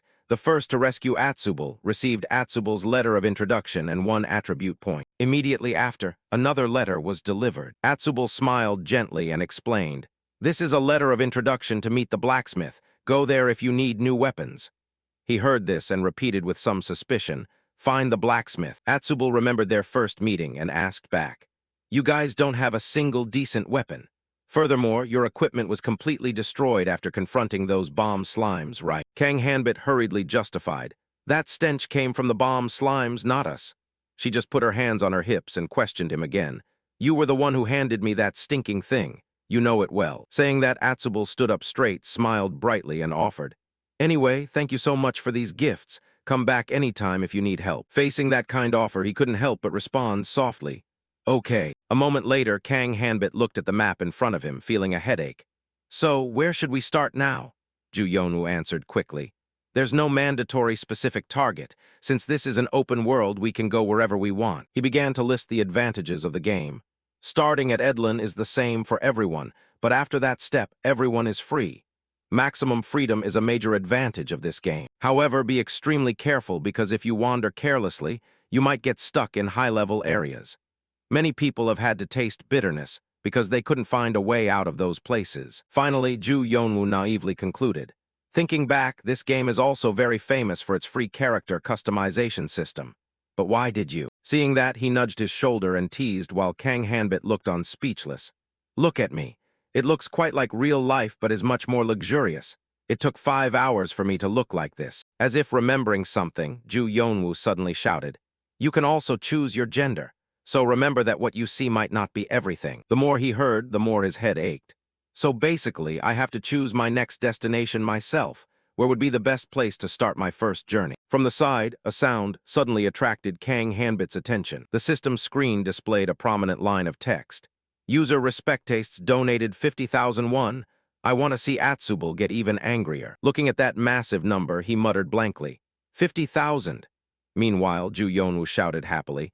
My God, Mr. Respect Tastes with 50,000. Thank you very much for this 50,000 won donation. Kang Hanbit heard this and shouted in surprise. Does that mean I'll receive 25,000? The screen displayed another notification.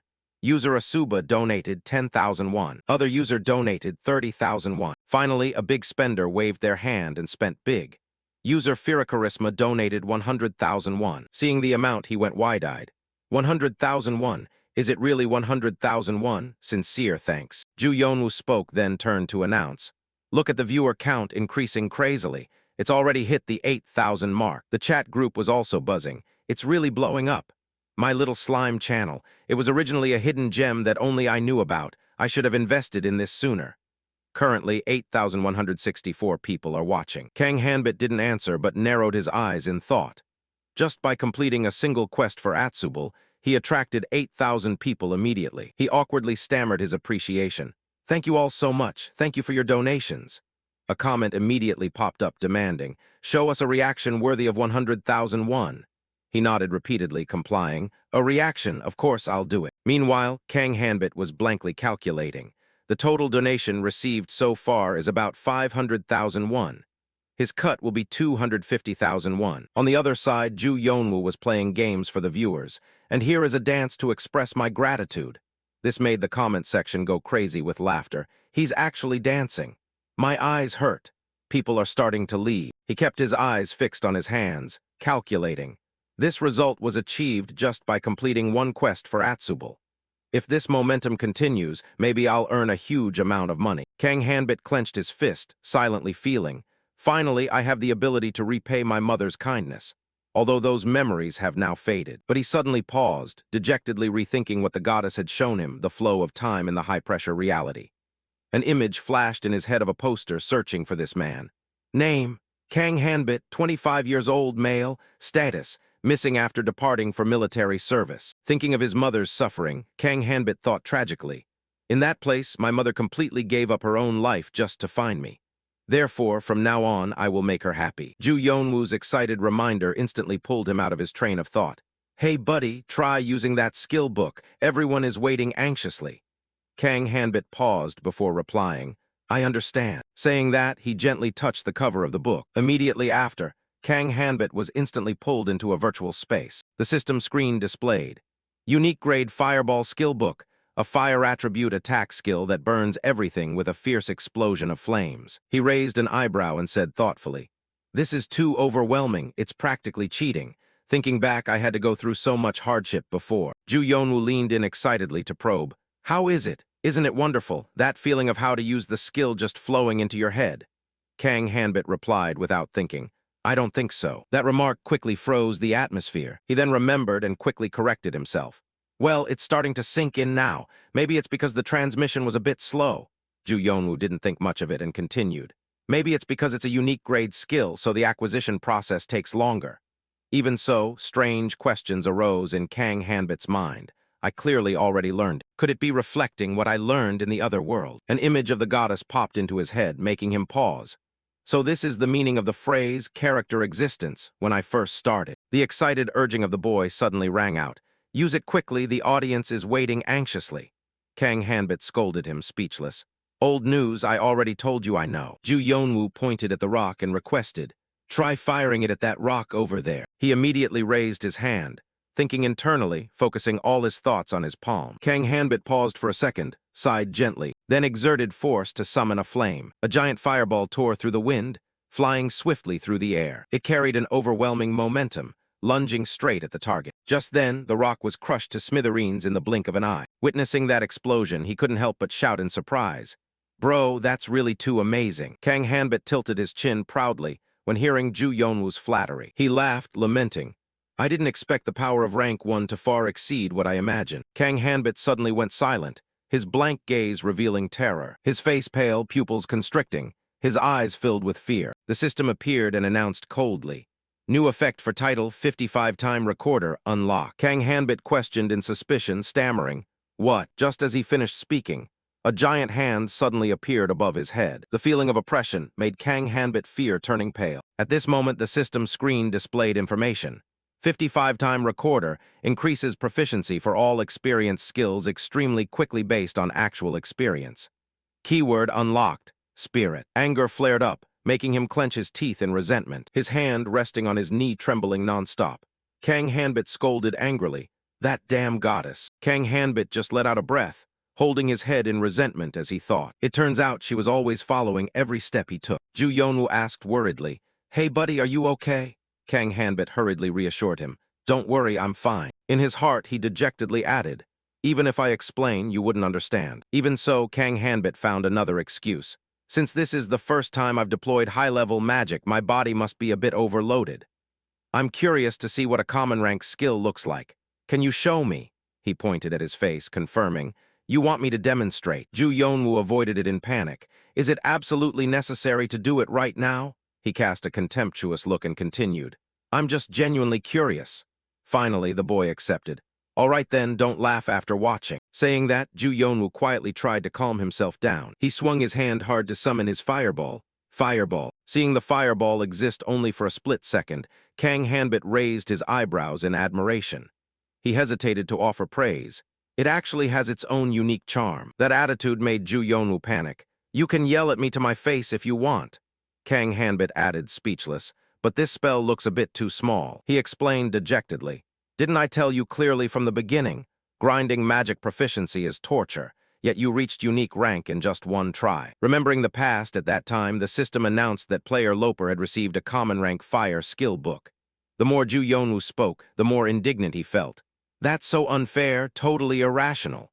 He twitched his mouth, slowly expressing, I didn't expect things to progress this quickly either. Even so, in Kang Hanbit's heart, he was calculating quietly.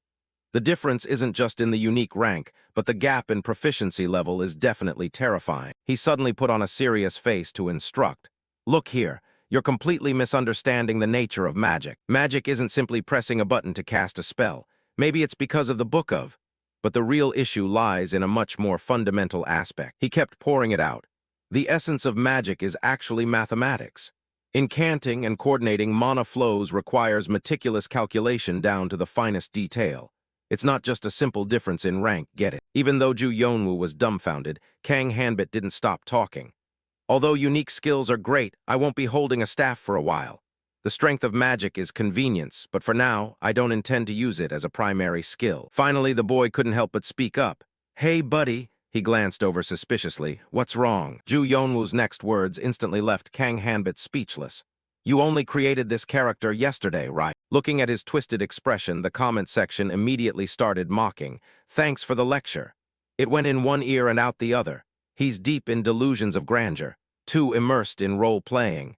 I'm dying of laughter. Kang Hanbit's angry roar made the boy widen his eyes. You guys, what do you know about the essence of magic? Although he wasn't scared, the comment remained. Are you a real mage in real life? Kang Hanbit shouted angrily. Then from now on, don't expect to squeeze any info about other quests out of me. Ju Yonwoo hurriedly covered his mouth to reassure him. Hey buddy, cool off. Right at this moment, the comment screen popped up a notification. User Sogwagium donated 77,777 won. Cool off, oh great archmage. That notification instantly made both of them freeze. Kang Hanbit was then advised by someone pretending. Oh man, you don't need to do this. He also bowed his head and laughed awkwardly. It's just that to make the live stream more dramatic, we overdid it a bit. Seeing that, the comment group couldn't help but mock. Look at that 180-degree turn in his attitude. As expected, financial therapy always works best. He smiled with contempt, wondering, am I really that obsessed with money? Strange, the anger just flew away. Even so, Kang Hanbit looked up and asked, do you guys want to know where I'm going right now? Without waiting for the comments, he rubbed his chin and answered himself. Actually, I've already targeted a location beforehand. A moment later, Ju Yonwoo looked at the house in front of him and asked, this place seems to be. He asked suspiciously, aren't you planning to follow the main storyline? Kang Hanbit didn't answer but fell into deep thought. It's been quite a while since I returned to this place. He let out a sigh saying, leave that for later. Before anything else, I need to go gather a few more skills. Saying that, Kang Hanbit pushed the door in front of him open. Inside the house was a man chopping something. The walls were covered with taxidermy. Ju Yonwoo hugged his arms, shaking as he commented, Yo, this place always looks creepy. He heard the noise and turned around to ask, what's this, a guest? The speaker was the archery NPC, Hunter Rickner. He didn't hesitate and immediately stated his request. I'm here to learn how to use a bow. Rickner didn't care at all, swinging his knife down onto the chopping block. Are you serious? He stepped forward and asked again. Are you sure you have enough perseverance? Kang Hanbit twisted his wrist and proudly declared, I have plenty, I have enough of both perseverance and skill. Rickner snorted coldly. Big talk, the test is very simple. The next second the screen displayed. Rickner's challenge quest to be taught archery, you must pass Rickner's test. Achieve the required score. Reward, 500 gold basic archery training book, rank undefined, 1 potential point, 100 experience points. He turned his head to confirm. Shoot 30 times, bullseye is 10 points, the total passing score is 200, right? He answered calmly. That's exactly right. He heard that and just whispered a complaint. Man, at least put a few points into agility. It's really hard to pass like this. Kang Hanbit disagreed and just said, this is fine. Saying that, he picked up an arrow. Kang Hanbit drew the bow, his arm stiff as steel. His gaze locked on the target. Then he relaxed his hand, and the arrow flew swiftly. But the arrow fell limply to the ground. Ju Yonwoo choked and muttered, I told you to invest in agility, but you didn't listen. But Kang Hanbit wasn't discouraged and said, it's okay, I've grasped the pattern. Hearing that, Yonwoo just followed along. Well, whatever, just try your best. But before he could say anything else, Ju Yonwoo paused in surprise. On the target now was an arrow pinned to it. He couldn't believe it and blurted out, "What on earth just happened?" Ju Yonwoo stared wide-eyed at the target, mouth agape in awe. "That's insane." At this moment, he was still drawing the bow, even though his arm was shaking. Seeing the arrow hit the bullseye again, he couldn't help but exclaim, "Hey buddy, who on earth are you? A god." One shot 7 points, two shots 10 points, and in the remaining 26 shots, the entire 26 shots, the subsequent arrows continuously pinned straight into the bulls. The arrow carried the force to tear through the air, embedding deeply into the 10-point bullseye. After finishing his shot, Kang Hanbit raised his hand high. He couldn't help but think proudly, a total score of 287. That was the moment I achieved the unthinkable for someone using only level 2 equipment. Meanwhile, on the other side of the city, as gold coins were tossed into the air, a bored sigh escaped softly. Leah caught a coin and muttered quietly, "This is so tedious and boring. Isn't there anything more interesting to play?" She clenched her hand and clicked her tongue. These small fries with such poor coin pouch security at least make it effortless. Mid-sentence, Leah suddenly froze, spotting two figures standing in front of the door. She felt a hint of suspicion. Then Leah suddenly flashed a mischievous smile. What kind of idiots just walk straight into their own doom like this? Kang Hanbit excitedly hugged the bag of items in his hands, humming a long tune. That attitude left Kang Hanbit only able to glance over with a speechless expression. Finally, he couldn't help but speak up. "You're being a bit too excited." He skipped along and replied, "What else can I do? I literally can't stop smiling." Ju Yonwoo turned toward him, buzzing with excitement to praise him. "That performance just now was truly top tier. Were you some kind of archery master back in school?" Kang Hanbit's lip twitched as he denied it. "There's no way." But he didn't care and shouted happily, "At this rate, we're about to be drowning in gold coins, man." Ju Yonwoo briefly rambled on. "It just so happens I placed a bet on the pole and brought home a huge profit. No one could have guessed your archery skills were that god tier." The more he talked, the more delighted he became. "I think we should create shocks like this every once in a while." Kang Hanbit reminded him helplessly, "Loper, the live stream is still broadcasting." The comment section chimed in speechlessly. "That's right, I haven't gone to sleep yet." The spiciness of the comments was gradually increasing. Having said that, Ju Yonwoo suddenly stopped and inquired, "So, where is our next stop?" He looked thoughtfully at his hand and began to calculate. "I plan to go and gain more insight into swordsmanship." He asked back naively, "Is it an agility skill?" Kang Hanbit shrugged and explained, "That's a prerequisite if you want to learn swordsmanship." Seeing that, Ju Yonwoo's eyes widened as he exclaimed, "Speed skills are considered top-tier trash since they have no practical value, yet you didn't even listen and just dashed off. Stop muttering and follow me. I'm heading out first." He had no choice but to give in and chase after him. "Hey man, wait for me." A moment later, Leah looked at the two of them and spoke slowly. "There's a reason why everyone avoids speed skills, and the reason is that." She raised an eyebrow confidently and continued, "Compared to the actual efficiency speed provides, the difficulty of Leah's quest is just beyond ridiculous." Ju Yonwoo leaned in with a hint of doubt to inquire, "Are you sure you can actually pull this off?" Kang Hanbit didn't answer and simply stepped forward. He stopped seriously in front of Leah. Kang Hanbit calmly made his request, "I came here to learn the thing you're best at." She judged him with great interest. "You seem to have a bit of an aura about you." However, right after saying that, Leah suddenly vanished. In an instant, the coin pouch had fallen into her hands. Leah escaped and disappeared before the two of them even realized it. She held up the coin pouch and commented arrogantly, "Your movements are still far too slow." Leah flashed a provocative smile and declared, "Consider this tuition fee as a welcoming gift." But seeing that indifferent appearance, she felt a bit suspicious. "Why are you so nonchalant without any reaction at all?" Kang Hanbit leaned calmly against the wall and ordered, "You've received the tuition, right? Now teach me that skill." In his heart, he began to calculate. "Compared to the gold you stole from me throughout 55 regressions, this price is still quite cheap." At that, Leah fell into deep thought. Then she suddenly frowned and flashed a cruel smile. "I really can't stand that attitude of yours at all." If that's how it is, then to the shock of the two men, Leah quickly leaped away from the spot. "Class has officially begun. Try to keep up with me if you're capable." The system screen appeared accordingly.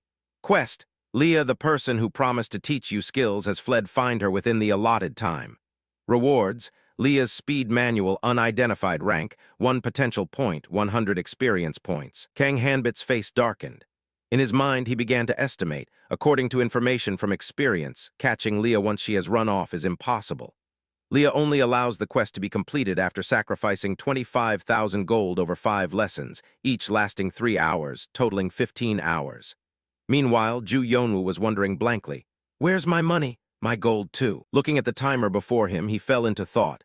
During this entire time, I can't do other quests, and the clock will stop if I exit the game. Seeing the situation, the comments hurriedly discussed. He's actually planning to complete the quest. What is he going to do now? Kang Hanbit let out a sinister laugh and replied, "Do you even have to ask? Of course I'm going to go grab Leah and bring her back." Hearing that, Yonwoo asked back doubtfully, "What? I told you no one has passed this stage because you can't catch her with your bare hands. Just look at the chat. If you can't catch her yourself, you just need to call someone who can." From the other side of the tavern, Atsubul's surprised voice rang out. "You want me to go find that girl Leah?" She spoke with a judgmental tone. "It's good to see you again. However, how could you possibly know that Leah and I are family?" He gave a dry laugh and lied without hesitation. "It's a rumor that everyone in this hiding area knows." At that, Atsubul could only sigh. "Fine, I understand what you mean." Only then did Ju Yonwoo sneakily approach to inquire. "Turns out they're sisters." Kang Hanbit rolled his eyes slightly and replied, "That's right, I saw some graffiti near where Leah was standing." Seeing the subtitles exposing those words, the comments were a bit surprised. "Is there really writing there? What did he just say?" They immediately started buzzing loudly. "I didn't see any writing there at all. Does Black Dragon possess the eyes of a hawk or something like that? So that's why his sharpshooter skills are." Seeing this, he gave a serious warning. "You guys should pay closer attention to your surroundings." Having said that, Kang Hanbit flashed an incredibly seductive smile. "And from the start, if I hadn't thrown Atsubul into a dungeon, things wouldn't have gone this smoothly." Atsubul suddenly turned her head and reminded him irritably, "Aren't you going? I thought you were in a hurry to find Leah." Hearing that, he gave an awkward smile and replied, "Right." Meanwhile, Leah was happily humming a long tune. She sang while teasing the cat in front of her. Leah grabbed the cat's two paws and smiled craftily. "I bet by now they've probably given up a long time ago." She was still immersed in a fit of self-satisfaction. "There's no way they could ever find me in this corner." Right at that moment, Atsubul's dangerous voice also rang out from behind. Seeing who had arrived, Leah cried out in panic, "Big sister." The young girl was in deep shock at the sight before her, unable to believe what was happening. Her eyes widened in amazement, completely lost for words. She accused Hanbit of cheating, but Hanbit replied that he only used necessary means exactly as she had said. The older sister requested to speak privately, making the girl even more fearful of what was about to happen. In just a blink, the woman began scolding her younger sister for taking other people's things. Atsubul sternly criticized that she only learns her lesson when caught red-handed. When she got played by a scammer like Julio, she grew tired of the argument and told her younger sister to return to the shop. When everything was over, Hanbit thanked Atsubul, while the younger sister bowed her head in apology. The woman handed the book to him and said that he was the first player like this. Despite her reluctance, she still gave the reward because a promise is a promise. Quest complete, he received a skill book that was one of a kind in the game. With a smile on his face, he watched the girl skip away and waved goodbye forever. His friend ran up panting, asking if the quest was done yet, and he confirmed it was finished. Holding the book in his hand, he showed off the unique reward. His teammate was utterly astonished. With a radiant smile on his face, he said that now they could learn how to fight with swords. A stream of blue light appeared. The book simply vanished from Kang Hanbit's hand. He was quite shocked by the situation, so he stood frozen there for a few seconds. A book disappears immediately after reading. I still can't get used to this style. Ju Yonwoo suddenly asked, "Hey man, the viewers are wondering, why did you decide to learn the express move?"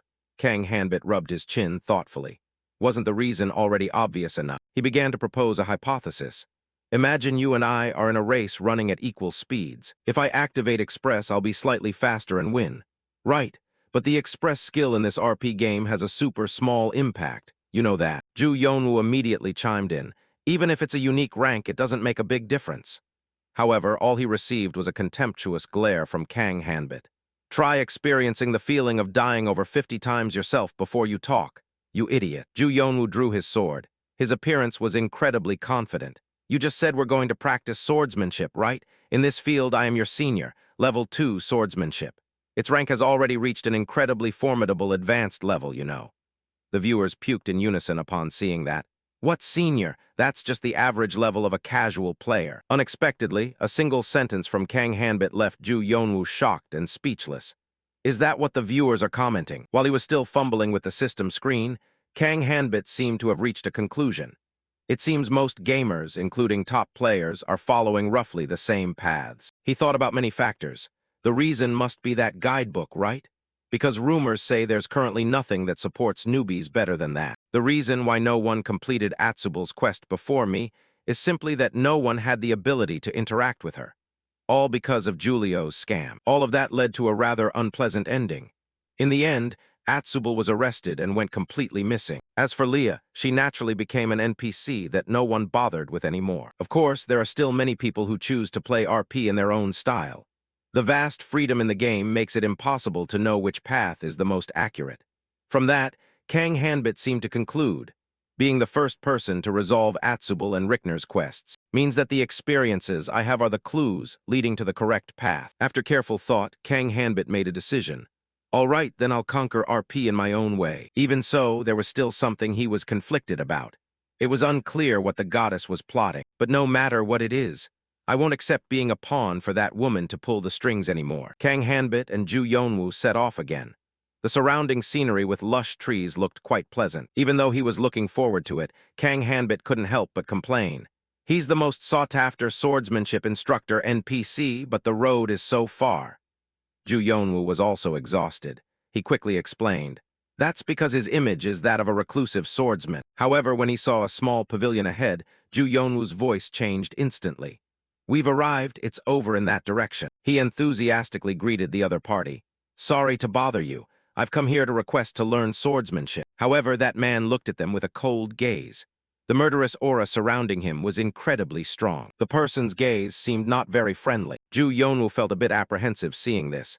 He still gives off that terrifying vibe as usual. That man slowly set down his teacup. He walked over just like that. That person was the swordsmanship skill instructor character, the swordsman NPC Balder. Balder didn't offer any greetings but directly issued a task. Swing this wooden sword. Do it until I tell you to stop. Kang Hanbit followed the direction of his hand and could see the sword. Use the wooden sword lying behind your back. Balder's attitude was still incredibly cold. You came to learn the way of the sword, so we don't need to bother with long-winded explanations. A second later, he set down his own sword and grabbed a wooden sword, ready to duel Kang Hanbit. Ju Yonwoo had also done some research beforehand. This swordsmanship trial is divided into 2 stages. The first part is sword-swinging practice, and the second part is a sparring match. He asked curiously, how much time did everyone take to pass this swordsmanship quest? Thus, everyone had an opportunity for a lively discussion. For me, it was about an hour and a half total. There were quite a few people who took over 2 hours. This really depends on each specific case. No one has found the exact evaluation criteria yet. One thing is for sure, you're dead if you dare talk back to Balder. I've seen that short clip too. Ju Yonwoo kept muttering to himself, unsure of what he was thinking. A clip, an imaginary film immediately appeared in his head. It's ridiculous. Someone trying to act all that while reeking of alcohol. Should I cut you vertically or horizontally? At this moment, Balder answered the opponent just as he had finished him off. Horizontal cut. Ju Yonwoo rubbed his chin and speculated. So an NPC who teaches skills also has the right to slaughter players. The viewers constantly commented animatedly. This is insane. The AI here is terrifying. The era of humanity has basically come to an end. I'm very curious to see how Black Dragon will perform. How about we open a poll to see if he finishes within 30 minutes? However, the current shortest record is 28 minutes. There's no way he can do it. Just like that, the crowd of viewers decided to go big, shocking Ju Yonwoo to the core. Sun God has registered a challenge donating 200,000 won. If it takes more than 25 minutes, go experience the feeling of jumping off Edlin Cliff. Kai Tran Nai has contributed another 20,000 won. Oh my god, the 25-minute mark is going to be tough. Zoe has contributed another 70,000 won. This is truly the safest investment ever. Receiving the signal, he constantly cheered for Kang Hanbit. Hey man, the challenge reward has exceeded 800,000. Only 25 minutes, you can definitely do it. Hearing that, he was speechless and didn't want to talk. This amount is double even the archery quest. Kang Hanbit was extremely silent to focus as much as possible. He closed his eyes, ignoring the space around him. Kang Hanbit began to think of a way. The core factor in practicing wooden sword swings doesn't lie in the number of repetitions or the completion time. He had drawn experience for himself. From the start, Balder didn't expect much from the abilities of novice swordsmen. Most of the players Balder had interacted with in this virtual world carried that kind of mindset. Isn't the sword always the most basic choice? And more than anyone, Kang Hanbit understood.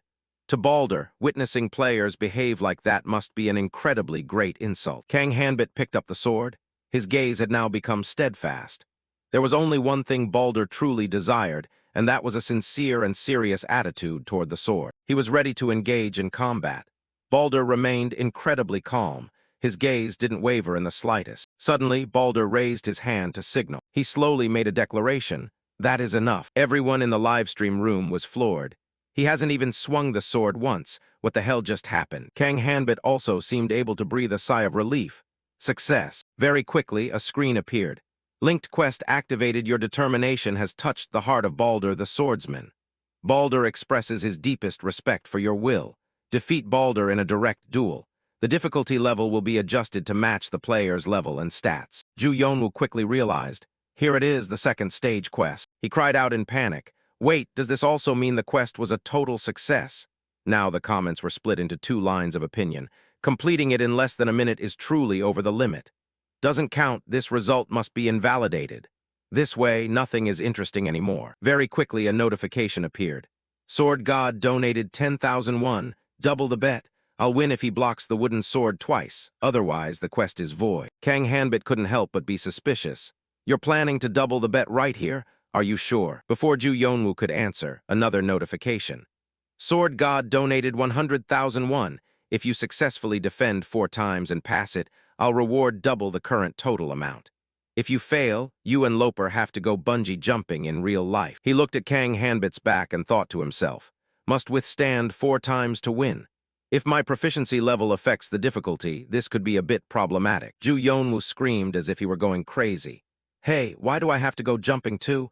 I already told you I have a fear of heights. Kang Hanbit walked over with a friendly smile and patted Ju Yonwoo's shoulder, leaving him stunned. Ju Yonwoo's whole body shook in waves.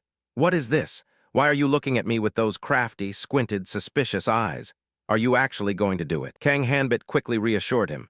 Just relax, you won't have to go bungee jumping, so don't worry. Ju Yonwoo looked at the opponent doubtfully. Are you being serious? Kang Hanbit's eyes were full of confidence. Trust me. Even so, it seemed the two still didn't trust each other very much. However, a notification appeared once more, making them stare in astonishment. Sword God donated another 100,000 won to the quest fund. The friendship between you two is truly remarkable. Even the viewers couldn't help but exclaim, truly a reigning tycoon. Kang Hanbit did a quick calculation in his head. 1 million won. If you add it all up, the total is already 1.8 million. Balder was still silently looking up at Kang Hanbit. Kang Hanbit gripped the sword tightly in his hand, ready for the match. Balder on the other side had also begun to attack. The atmosphere then suddenly became extremely tense. Balder was the one to initiate the attack. He took a running start to dash forward.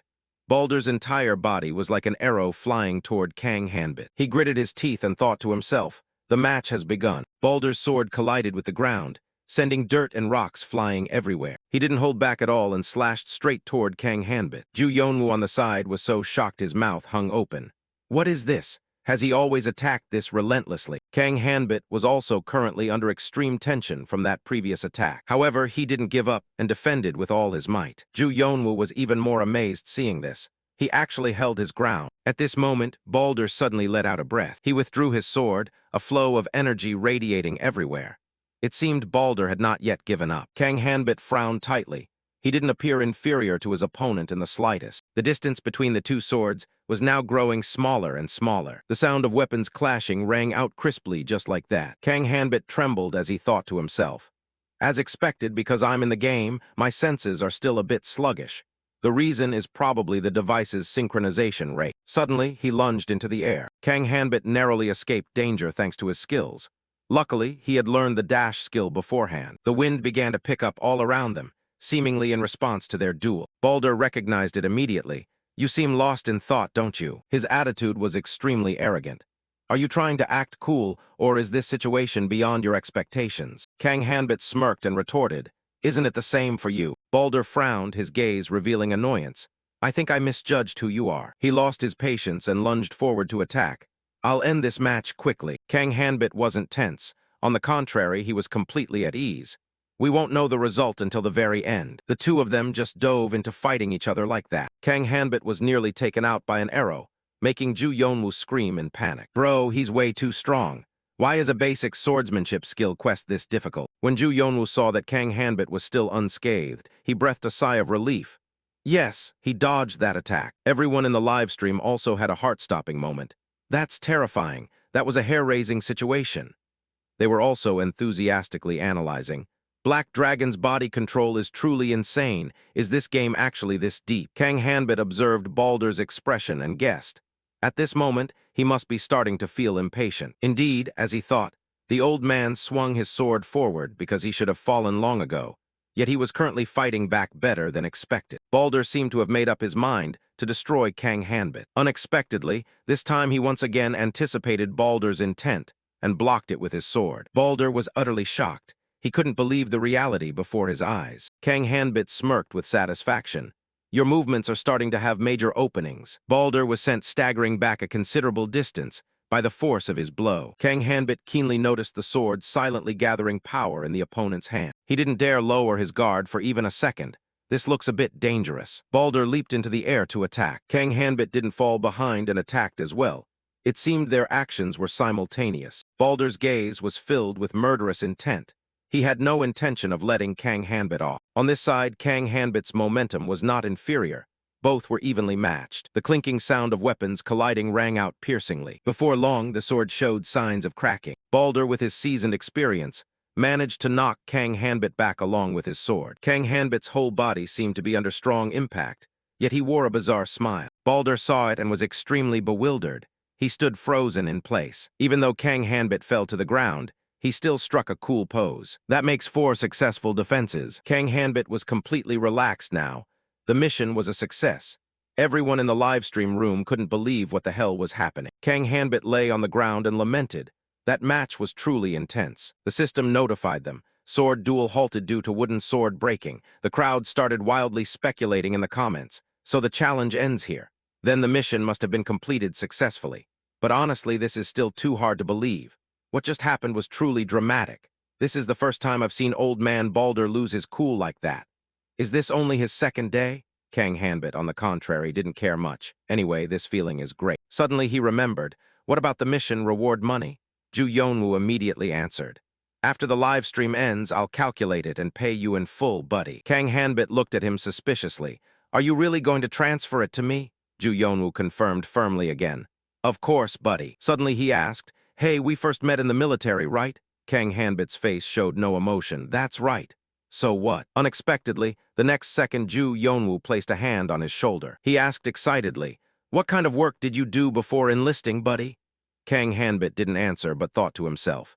Is he asking about the 55 regressions, soul possessions, or reincarnations? Is he talking about stuff like that? Kang Hanbit hurriedly avoided the question. I just did some odd jobs, Ju Yonwoo revealed. The chat channel is currently listing a bunch of guesses about your profession. Chef, assassin, mercenary gunman, special forces, or maybe a samurai. Doesn't that sound ridiculous? Suddenly someone asked, Will all the reward money from this challenge go to Black Dragon? Ju Yonwoo confirmed immediately. Of course. Kang Hanbit scratched his head, feeling confused.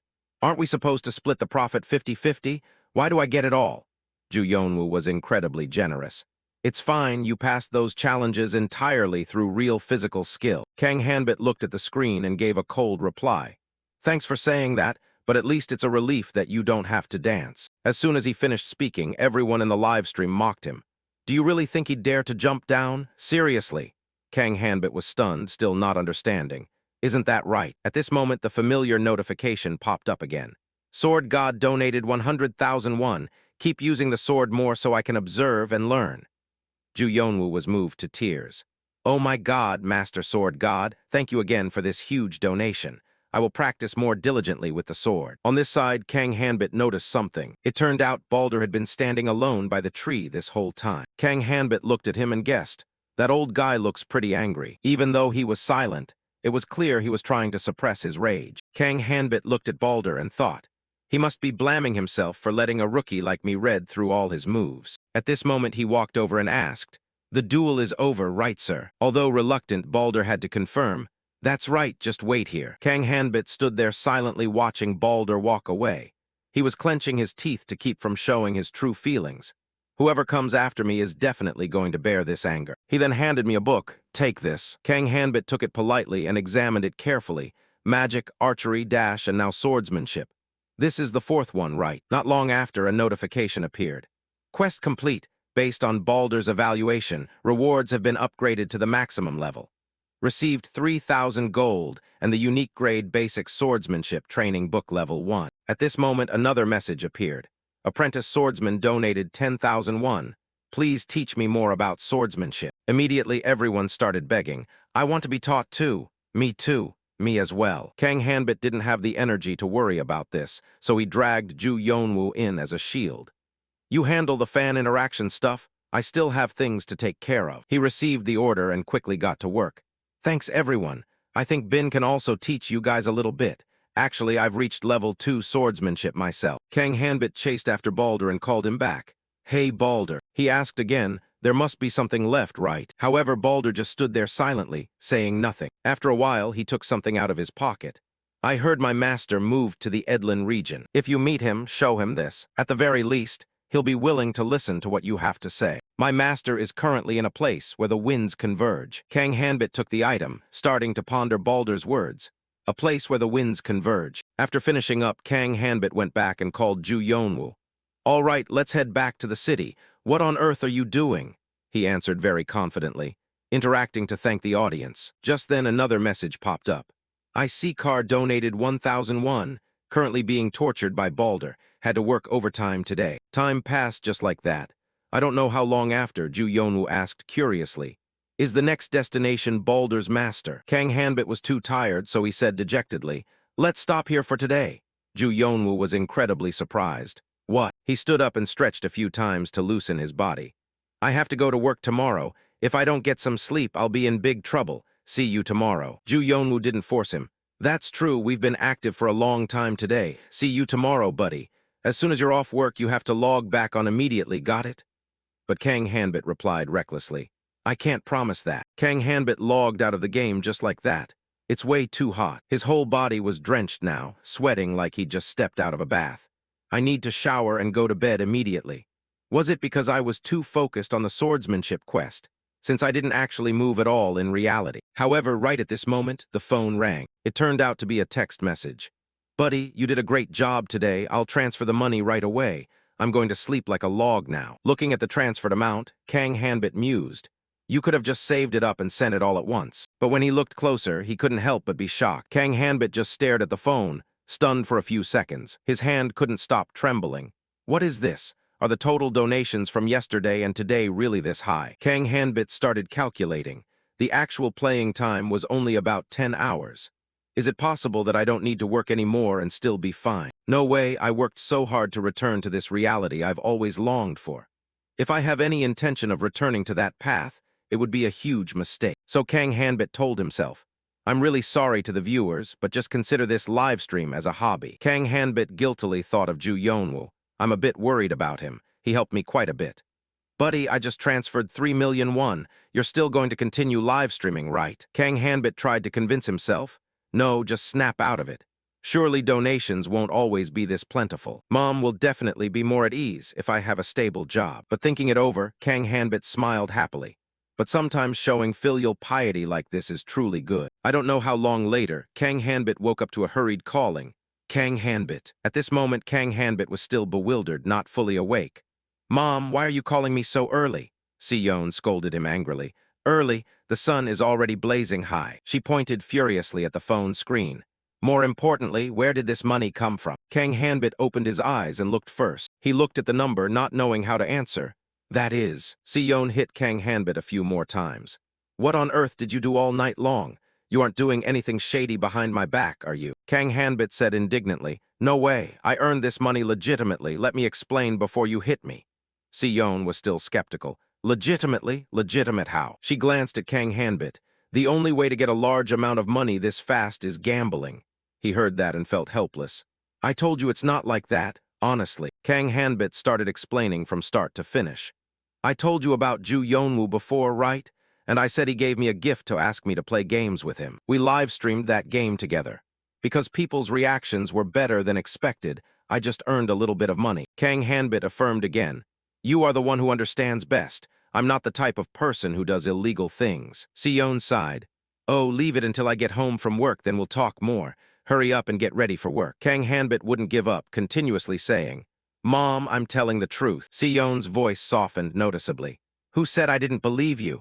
I'm just worried that you're overworking yourself. Kang Hanbit heard that and was so moved he went stiff. A long while later, he thought to himself, Mom, don't worry too much, okay? From now on, you won't have to carry this debt alone anymore. Kang Hanbit promised himself, I will work hard so Mom can live the most comfortable and peaceful life. Kang Hanbit squinted and pondered. I had to fight for my life.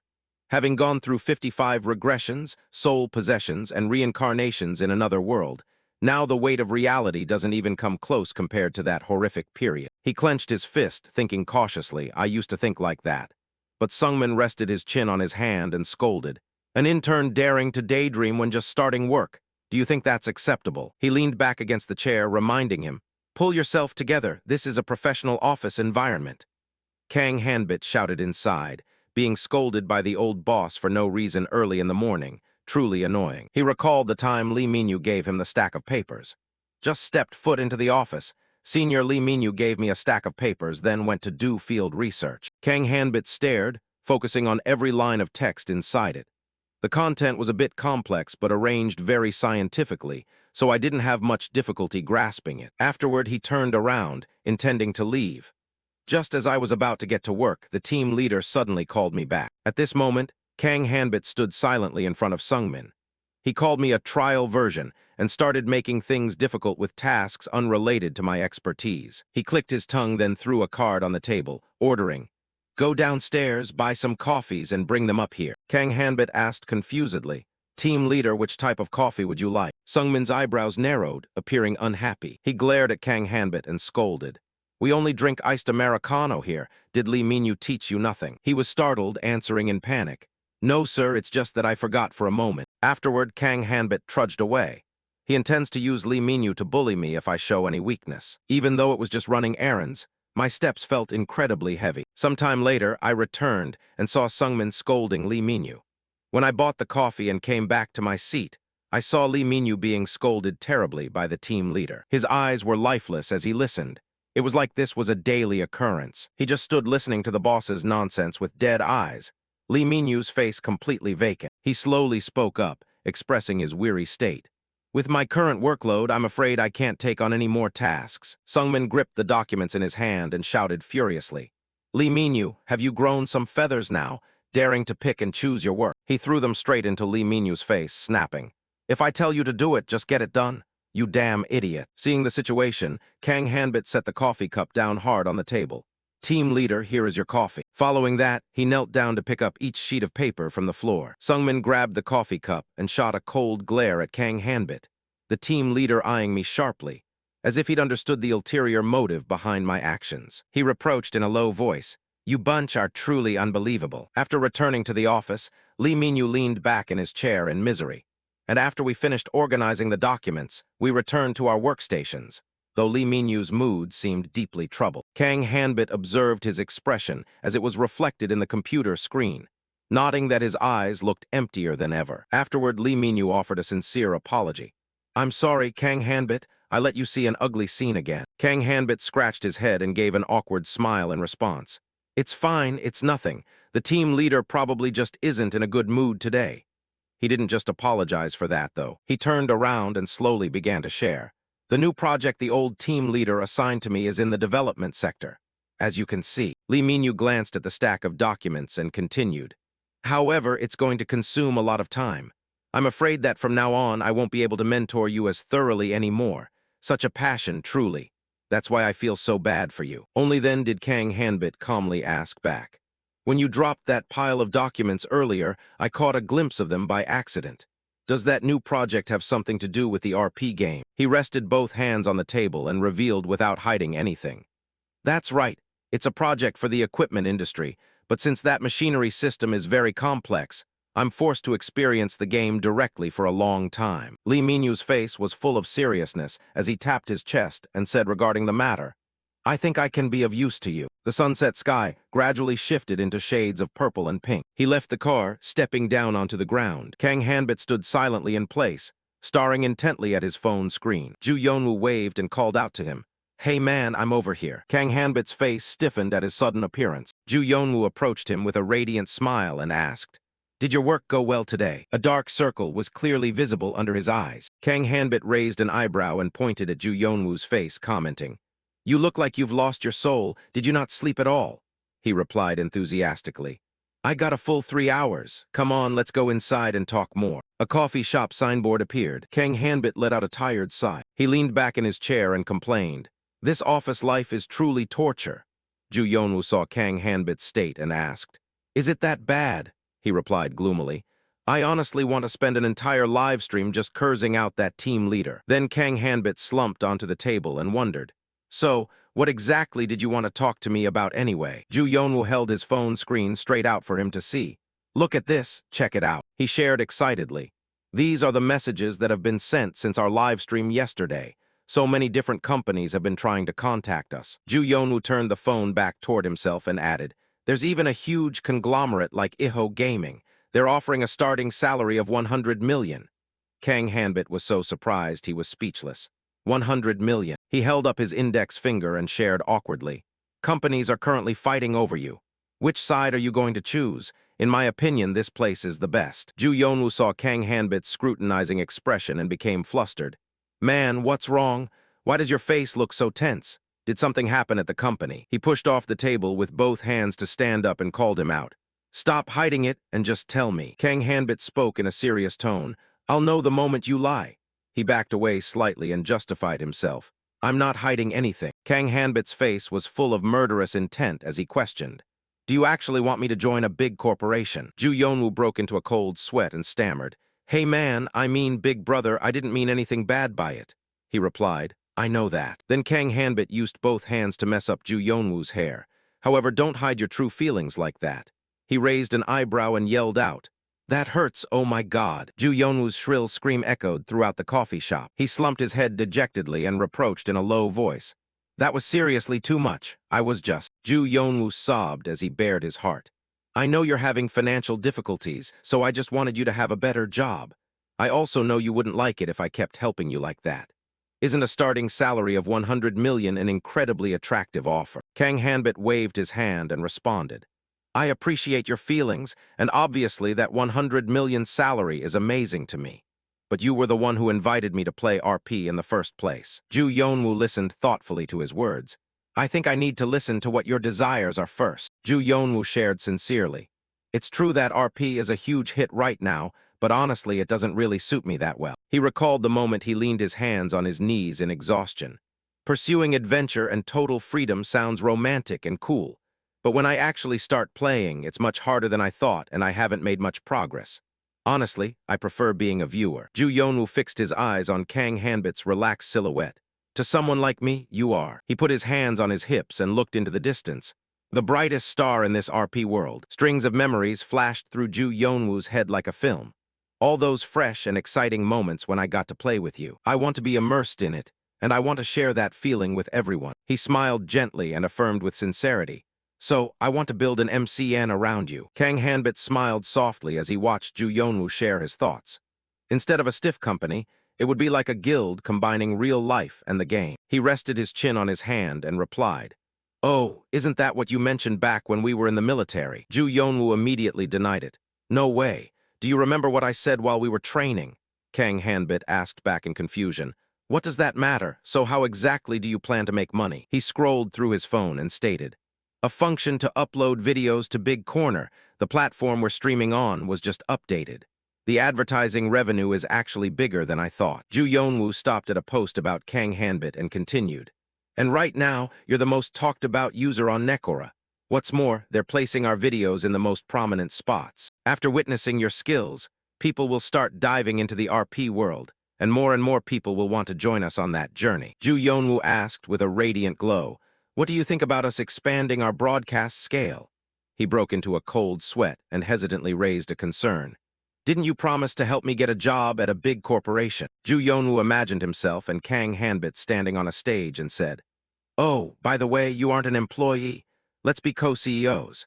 There will be times when you need to go on air directly, so I'll support you as much as possible. Kang Hanbit let out a long breath and requested, Co-CEO, just say whatever, I'll help you.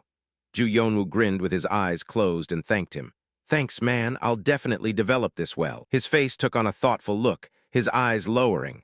Of course, the reason I joined RP was because of Yonwoo, but this is also the final chance for me to reach Erfurt. If I complete the game and find Erfurt, will I finally understand at the end? Kang Hanbit's eyebrows furrowed tightly as he wondered angrily. Why did I have to lose my life over and over again in that way? Suddenly, a phone ringtone caught both his and Ju Yonwoo's attention. He immediately picked it up to check the info. Ju Yonwoo held a plate of food and shared excitedly. I just received a whole bunch of new messages again. Ju Yonwoo ate while keeping his eyes glued to the phone, as expected of a celebrity's life. Wait, what? He suddenly jumped and exclaimed. Wait, what the hell is going on? What is all of this? I have to make a quick phone call. Hold on a sec. Ju Yonwoo hurriedly called someone, muttering, Please pick up. He looked at the phone screen anxiously and yelled, Why aren't you picking up right now?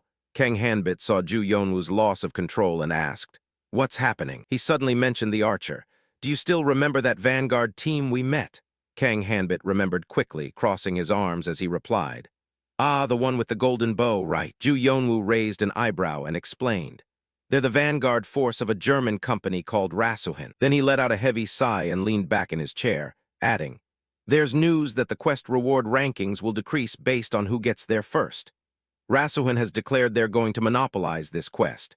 Aside from the exploding slimes, for some reason, other types of slimes aren't appearing anymore. Ju Yonwoo gave the news to Kang Hanbit. Rumors are spreading that you and I colluded beforehand. He stiffened, his face showing clear bewilderment. What kind of nonsense is that? On the other side, someone irritably raised a fist. This is so annoying. Those Rasuhin bastards, Black Dragon, Loper, you guys are scammers. He screamed in outrage. There's no one left in this world to trust. The female friend beside him put her hands on her hips and complained about the noise. Be quiet for a second, will you? She took out a book with a green gem set in the middle and stated, At least I was lucky enough to get a rare item. If I had been any later, I wouldn't even have a normal item to hold. The red-haired guy expressed his fury again. How can quest rewards be calculated on a first-come, first-served basis? This is so unfair. She didn't even bother looking at him as she replied. If you used your brain a little, you'd see it's quite obvious. They'd never just give away unique rank items for free. You idiot. Then she suddenly turned around and explained. That's why I told you that you had to go fast to get it. I don't know what trick Rasuhin played, but even the exploding slimes aren't showing up anymore. Teeman pointed his index finger at Leah and asked back, So what? I didn't know things would turn out like this. She threatened in a serious tone. If you dare bother me again, I'll PK you. Anyway, that Black Dragon guy will have to perform a rescue today. Once he sees Rasuhin's notification, he'll find a way to resolve it himself. At the coffee shop, Kang Hanbit frowned and voiced a question. Just how big is that Rasuhin corporation? Ju Yonwoo imagined the archer in his head and answered. A company's value is judged by the number of powerful players they possess. That archer guy has 9,000 combat power. Though a bit weak among the high-tier experts, he's still considered a ranker. He maintained a calm appearance, crossing his arms and stating. There's still one option to solve this problem. Kang Hanbit reached out to grab the handle of his coffee cup and suggested. Yonwoo, let's start today's stream a little bit later. I have a few things I need to verify. Then he calmly took a sip of water. Nightfall engulfed the entire skyscraper. Kang Hanbit opened a book, flipping through the pages quickly. He quickly stopped to observe a single page. Kang Hanbit's lips curled into a mischievous smile. He exclaimed excitedly, his eyes still glued to the page. Found it. Kang Hanbit stepped forward into another world. Well then, time to go check it out. He walked step by step toward the cave. The location of this cave is exactly as I remember it. Kang Hanbit froze in front of an exploding slime, muttering, The exploding slimes are gathering in this cave, exactly as predicted. Must be careful, really careful not to let them explode. Then he went straight deep into the cave. Suddenly, Kang Hanbit stopped and looked into the distance. He slightly raised his head and thought to himself, There's only one reason why the exploding slimes would gather in such large numbers at one point. Kang Hanbit turned to the side and exclaimed, There it is. A massive king exploding slime came into his view. King exploding slime, level 7. Kang Hanbit observed them carefully and assessed. This king exploding slime has the characteristic of attracting and absorbing normal individuals to grow its body size. However, the amount of individuals it attracts at once shouldn't be this high. There must be another reason. Suddenly, Kang Hanbit noticed a shimmering streak of light. He stared at it intently, muttering, "Isn't that a monster-luring device?" Kang Hanbit approached the monster-luring device and continued. The name Rasuhin is clearly engraved on it. He began to imagine its function. The monster-luring machine is a one-time use item that can be found in the northern region dungeons. Kang Hanbit thought about the king exploding slime again. Rasuhin placed the luring device right in this cave, the king exploding slime's habitat. And the combination of the monster's characteristics and the machine's efficiency created this mess. He vaguely realized, no wonder there's nothing else here except the exploding slimes. Kang Hanbit raised his hand to cast fire magic. Fireball. He swung the spell toward the king exploding slime. In a moment, it was engulfed by Kang Hanbit's flames. The king exploding slime shattered and burst under the pressure of the magic. It quickly vanished into thin air. A moment later, the system board displayed a series of lines. System. Experience points received. 7,720. System. You have leveled up 4 times. System. Received 4 potential points. Title. Enemy of exploding slimes has been added. Enemy of exploding slimes. Damage dealt to slime-type monsters increased by 5%. System. You have completed the elimination of an elite monster. Additional potential point rewarded. Title. SS rank recorder. Activated. Greatly increases skill proficiency. Kang Hanbit gaped in awe as if he couldn't believe his eyes. Wow, look at how much has accumulated here. A web page displayed information. The clip posted on the forum was becoming the center of everyone's attention. A series of questions were raised. Members are requested to strictly comply with the community rules. Where on earth did all those exploding slimes disappear to? Kang Hanbit had captured images of the king exploding slime and the monster-luring device. Honestly, I was the one who filmed that scene in the cave. Then Ju Yonwoo helped me post it under an anonymous identity. The internet is now flooded with criticism aimed at Rasuhin. Of course, I proactively cut out the part where I wiped out the exploding slimes. And it's no surprise the comment section is full of insults directed at Rasuhin. Kang Hanbit read intently. Zentromer is the NPC character I found in the guidebook. He suddenly thought of Zentromer searching in the cave. He was the miner who personally dug the cave where the king exploding slime resided. Zentromer was devastated when all his effort in digging the cave was taken over by the king exploding slime. My hypothesis about the slimes disappearing is related to the pack leader, and confirming Zentromer's existence helped me find its lair easily. There is a strange point. Even though Zentromer's name is in the guidebook, there isn't a single scrap of news about that cave at all. Even for a guidebook, it doesn't necessarily have to reveal every secret. However, the key lies in the scope of knowledge possessed by Adventurer A. A massive amount of information was recorded, yet their accuracy is very vague, with some parts even deviating from the truth. His eyebrows furrowed slightly, lost in thought. It feels like a gear has been intentionally left outside. Kang Hanbit walked forward step by step. Adventurer A, what exactly is your true identity? Ju Yonwoo held his index finger high and stated, that proficiency is the reason everyone avoids learning magic. His whole body was filled with gloom as he gritted his teeth and said, proficiency must reach a high level to cast skills. However, the difficulty of increasing magic proficiency is truly horrific. Ju Yonwoo shared with an awkward smile. Because it's something normal people can hardly endure, most give up. There are also many people waiting for mages to get buffed more. Then they'll switch to a different, easier skill branch. Then he directed his eyes straight at Kang Hanbit and continued. But as for you, he narrowed his eyes, helpless before Ju Yonwoo's words. Does it make any sense to reach 100% proficiency in just one day? He dashed over and lightly punched Kang Hanbit. This must be a lie, like an overdue April Fool's joke, right? Please tell me this isn't real. He argued back flustered. Anyway, it's only Tier 1 magic, the lowest level. Ju Yonwoo leaned in close to Kang Hanbit's face and suggested, learning any spell takes a whole month. Hurry up and open the status window for me. He gaped at Ju Yonwoo's actions. Why does this guy always have to overreact like this? He stubbornly demanded, show me the evidence. Kang Hanbit, feeling helpless, reluctantly agreed to Ju Yonwoo's request. Here, look, I told you it was true. He looked completely drained, his legs giving out beneath him as he slumped to the ground. Ju Yonwoo still couldn't accept the reality of the situation, tears streaming down his face as he muttered, is this a game bug? It has to be a glitch. This can't possibly be happening. Kang Hanbit shrugged, turning to leave, and called back over his shoulder. Well, it happened exactly like that. He replied like a hollow shell, I really didn't want to see you this happy about it. Kang Hanbit suddenly warned him, don't go mentioning the proficiency level on the live stream yet. We still have to deal with those villains. Then Kang Hanbit curled his lips into a smile and greeted everyone. Hey everyone, Loper is live. The badge pinned to his shirt caught his eye. Kang Hanbit looked behind him and said, you better explain everything clearly. A flash of realization struck Ju Yonwoo. He remembered the moment they were chatting happily during the live stream. You've acquired the subscriber badge. Ju Yonwoo clasped his hands together and spoke earnestly. Everyone, please calm down. We need a little time to verify the facts. Let me be clear, we have no connection to Rasuhin whatsoever. We'll provide proof soon, so please be patient. He told the story of Kang Hanbit and the Black Dragon. He said he had some business to take care of before going to find Baldur's master. So let's all keep watching. The protagonist narrowed his eyes, pointing out a problem. Did Leah run away again? Atsubal responded nonchalantly. Yes, that's exactly right. She crossed her arms helplessly and shared. The kid really doesn't listen to a single piece of advice I give. Kang Hanbit rested his chin in his hand, answering with a radiant smile. Give her a break. Kids her age are just like that. She'll be back soon. Atsubal fell silent, merely curling the corners of her mouth. Then she whispered a gentle word of thanks. I hope so. Thank you very much, Black Dragon. That was when Baldur asked, what brings you by today? Kang Hanbit scratched his head and admitted, I was hoping to learn the next magic spell. She immediately smirked in agreement. Learning the next spell, huh? Well, obviously you can. She pushed a book toward Kang Hanbit and said, take this. This is the second spellbook for you. The system panel displayed a new mission.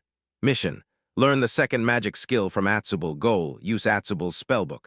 Reward: 10,000 gold, second-tier fireball epic, 3 stat points, 3,000 experience points. Kang Hanbit slowly picked up the book, staring off into the distance. A crowd of people standing outside the door waiting to gossip caught his eye.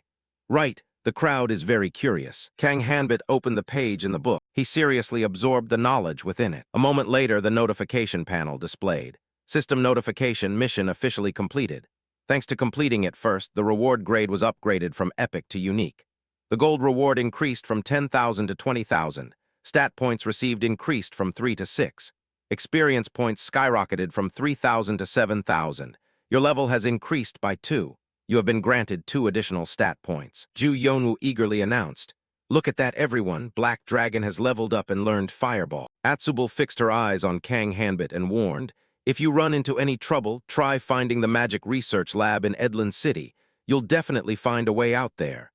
He turned around and made a promise. Many thanks. I'll be back later. Then Kang Hanbit casually walked away. He opened the wooden door to find a crowd of people waiting. Ju Yonwoo covered his mouth in confusion.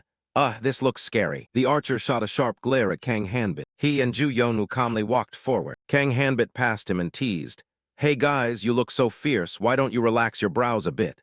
Did something terrible happen to you? He said without holding back.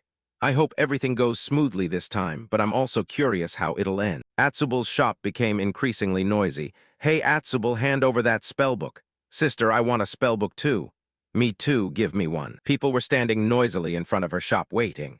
Those people from Rasuhin are truly cruel and unreasonable. Kang Hanbit sat on the ground, grinning as he remarked. I totally agree, they're really just insatiably greedy. Ju Yonwoo turned to him, worried, and asked, but let's put that aside.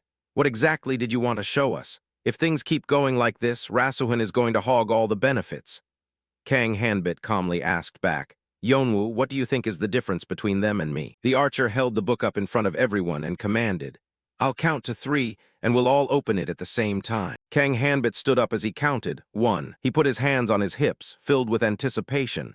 Everything is starting now. Kang Hanbit looked toward the shop door. 2. Everyone raised their books at the same time when the archer counted the final number. 3. Then they all simultaneously opened their pages. The archer glanced grimly at each word in the book. Right at that moment, Kang Hanbit mouthed, Showtime. Each book in the hands of the archer's group burst into flames. The fire started. What the hell is going on? The bald guy screamed in frustration. My spellbook. The brown-haired girl watched helplessly as her book was being incinerated. This fire can't even be put out. Atsubal crossed her arms, trying to suppress her anger at the chaos in front of her. I don't know what the hell is going on. No, help me. A moment later, she angrily barked an order. Everyone get out of here right now. The archers' group cried out helplessly. We're done for. Damn it. Kang Hanbit clasped his hands together gleefully. They're about to be roasted to a crisp. What a waste. Ju Yonwoo pointed at the shop and asked, So this is what you were talking about? The gray-robed guy checked the system panel and reported, The mission rewards have changed. The screen displayed the mission requirements. Mission: learn the second magic skill from Atsubal Goal, use Atsubul's spellbook. Reward: 5,000 gold, second-tier fireball epic, receive 1 stat point, 1,000 experience points. The archer asked coldly, "How many people have completed this mission successfully?" The guy next to him hesitated. "Well, actually, not a single person." A gloomy aura radiated from his entire body. Ju Yonwoo jumped when he saw the archer approaching them. "They're aggressively coming our way." Kang Hanbit remained unbothered, watching the archer. He glared at Kang Hanbit and demanded loudly, "Hey, you rookie, we need to have a little talk." A hooded ranker from the Vanguard group recklessly stepped forward, aggressively demanding to speak with Hanbit. Hanbit turned around, smirked slightly, and asked him directly what he was thinking. The other guy got straight to the point. Why was only Hanbit successful? Hanbit just shrugged, telling the veterans to figure it out for themselves. The ranker was red with rage, but the audience in the stream chat began trolling his reaction. He grumbled that the 50 best people in the group had failed, and now they had completely lost the chance to get the hero class reward. The ranker continued to complain, blaming Hanbit because now others couldn't even attempt the mission anymore. Hanbit found the situation hilarious, while Yonwoo anxiously tried to keep things peaceful. The stream audience was extremely enjoying Hanbit's attitude, nodding that the ranker was just digging a deeper hole for himself. His face twisted in anger, clearly losing control. Hanbit threw out a truth.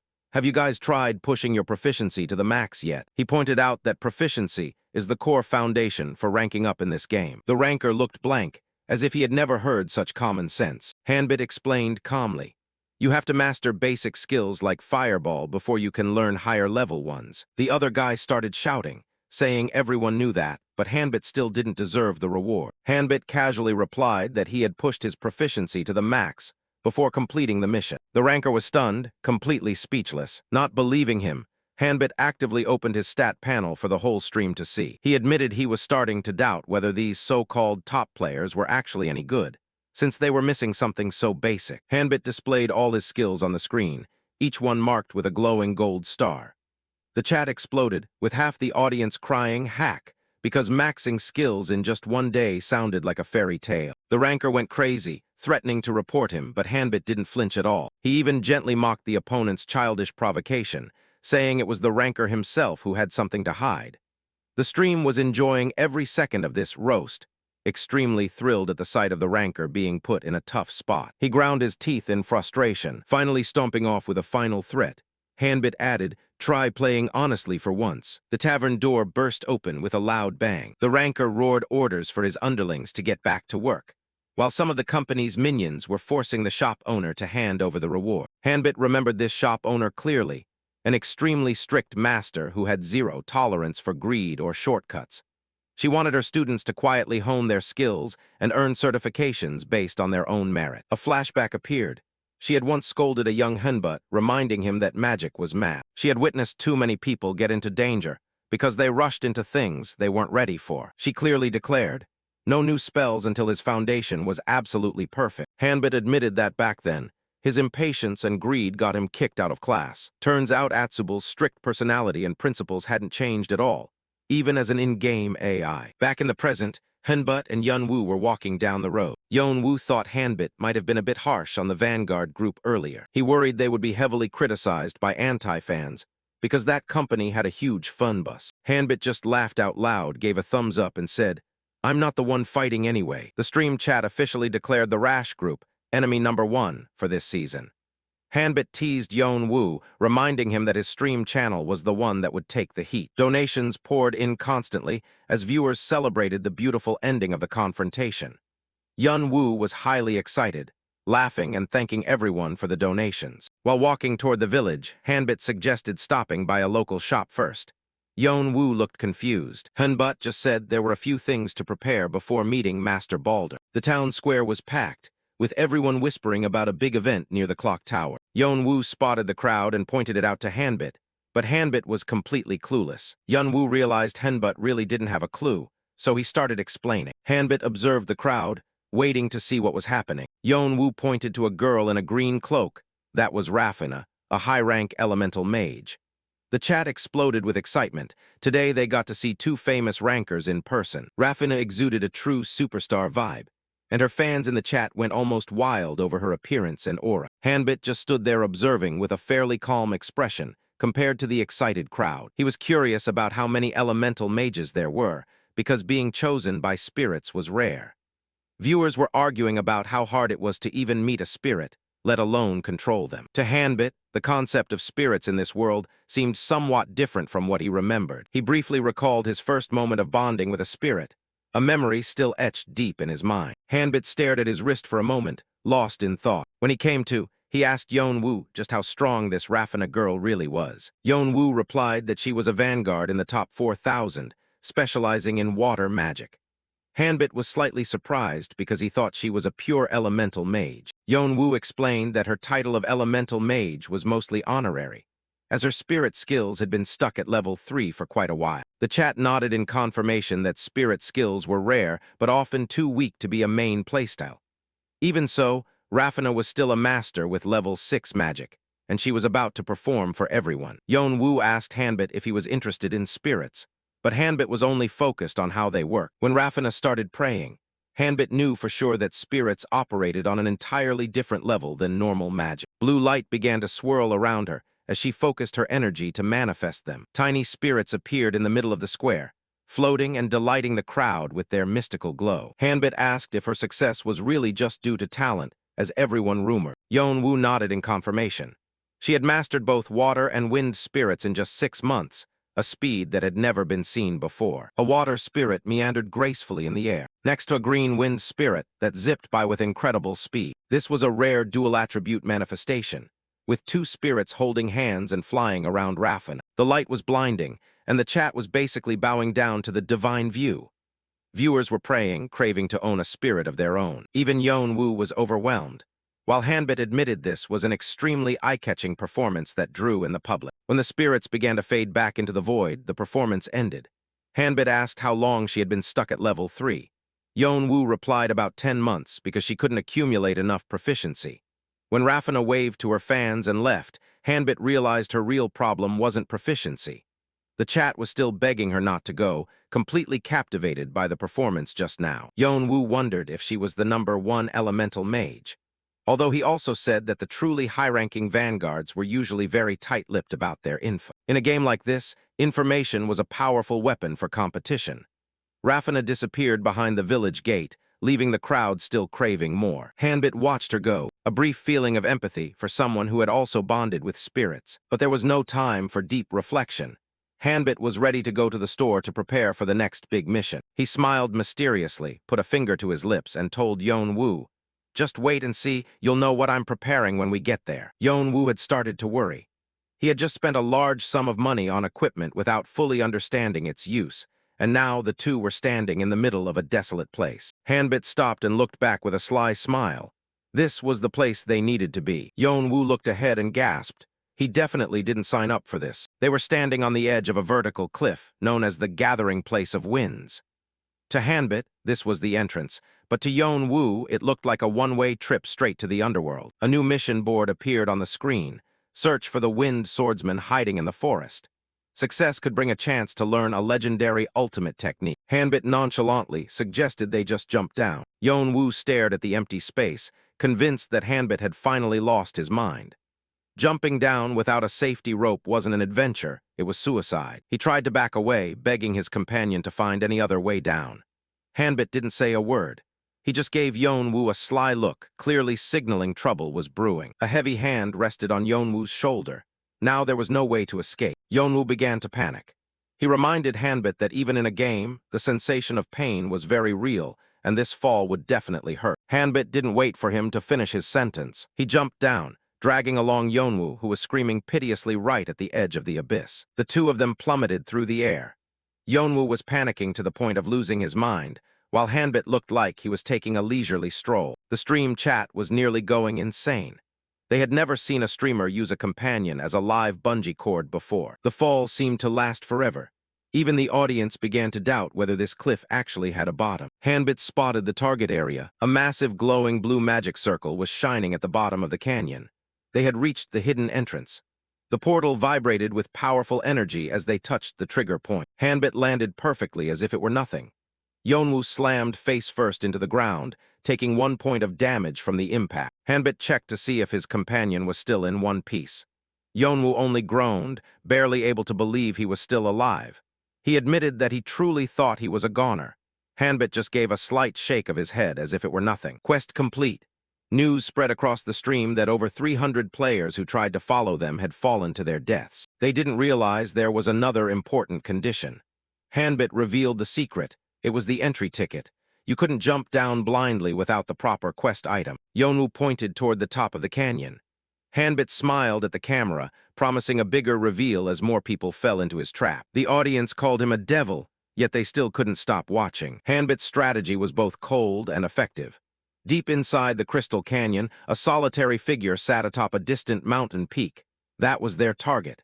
Yeonwoo recognized him as the Wind Swordsman. He thought the hardest part was over, and they just needed to walk to the destination. He was suddenly filled with energy, eager to complete the quest quickly. Hanbit stopped him and suggested that Yeonwoo go first. He said it was to get a good camera angle for the stream so Yeonwoo could receive the glory. Yeonwoo was truly moved.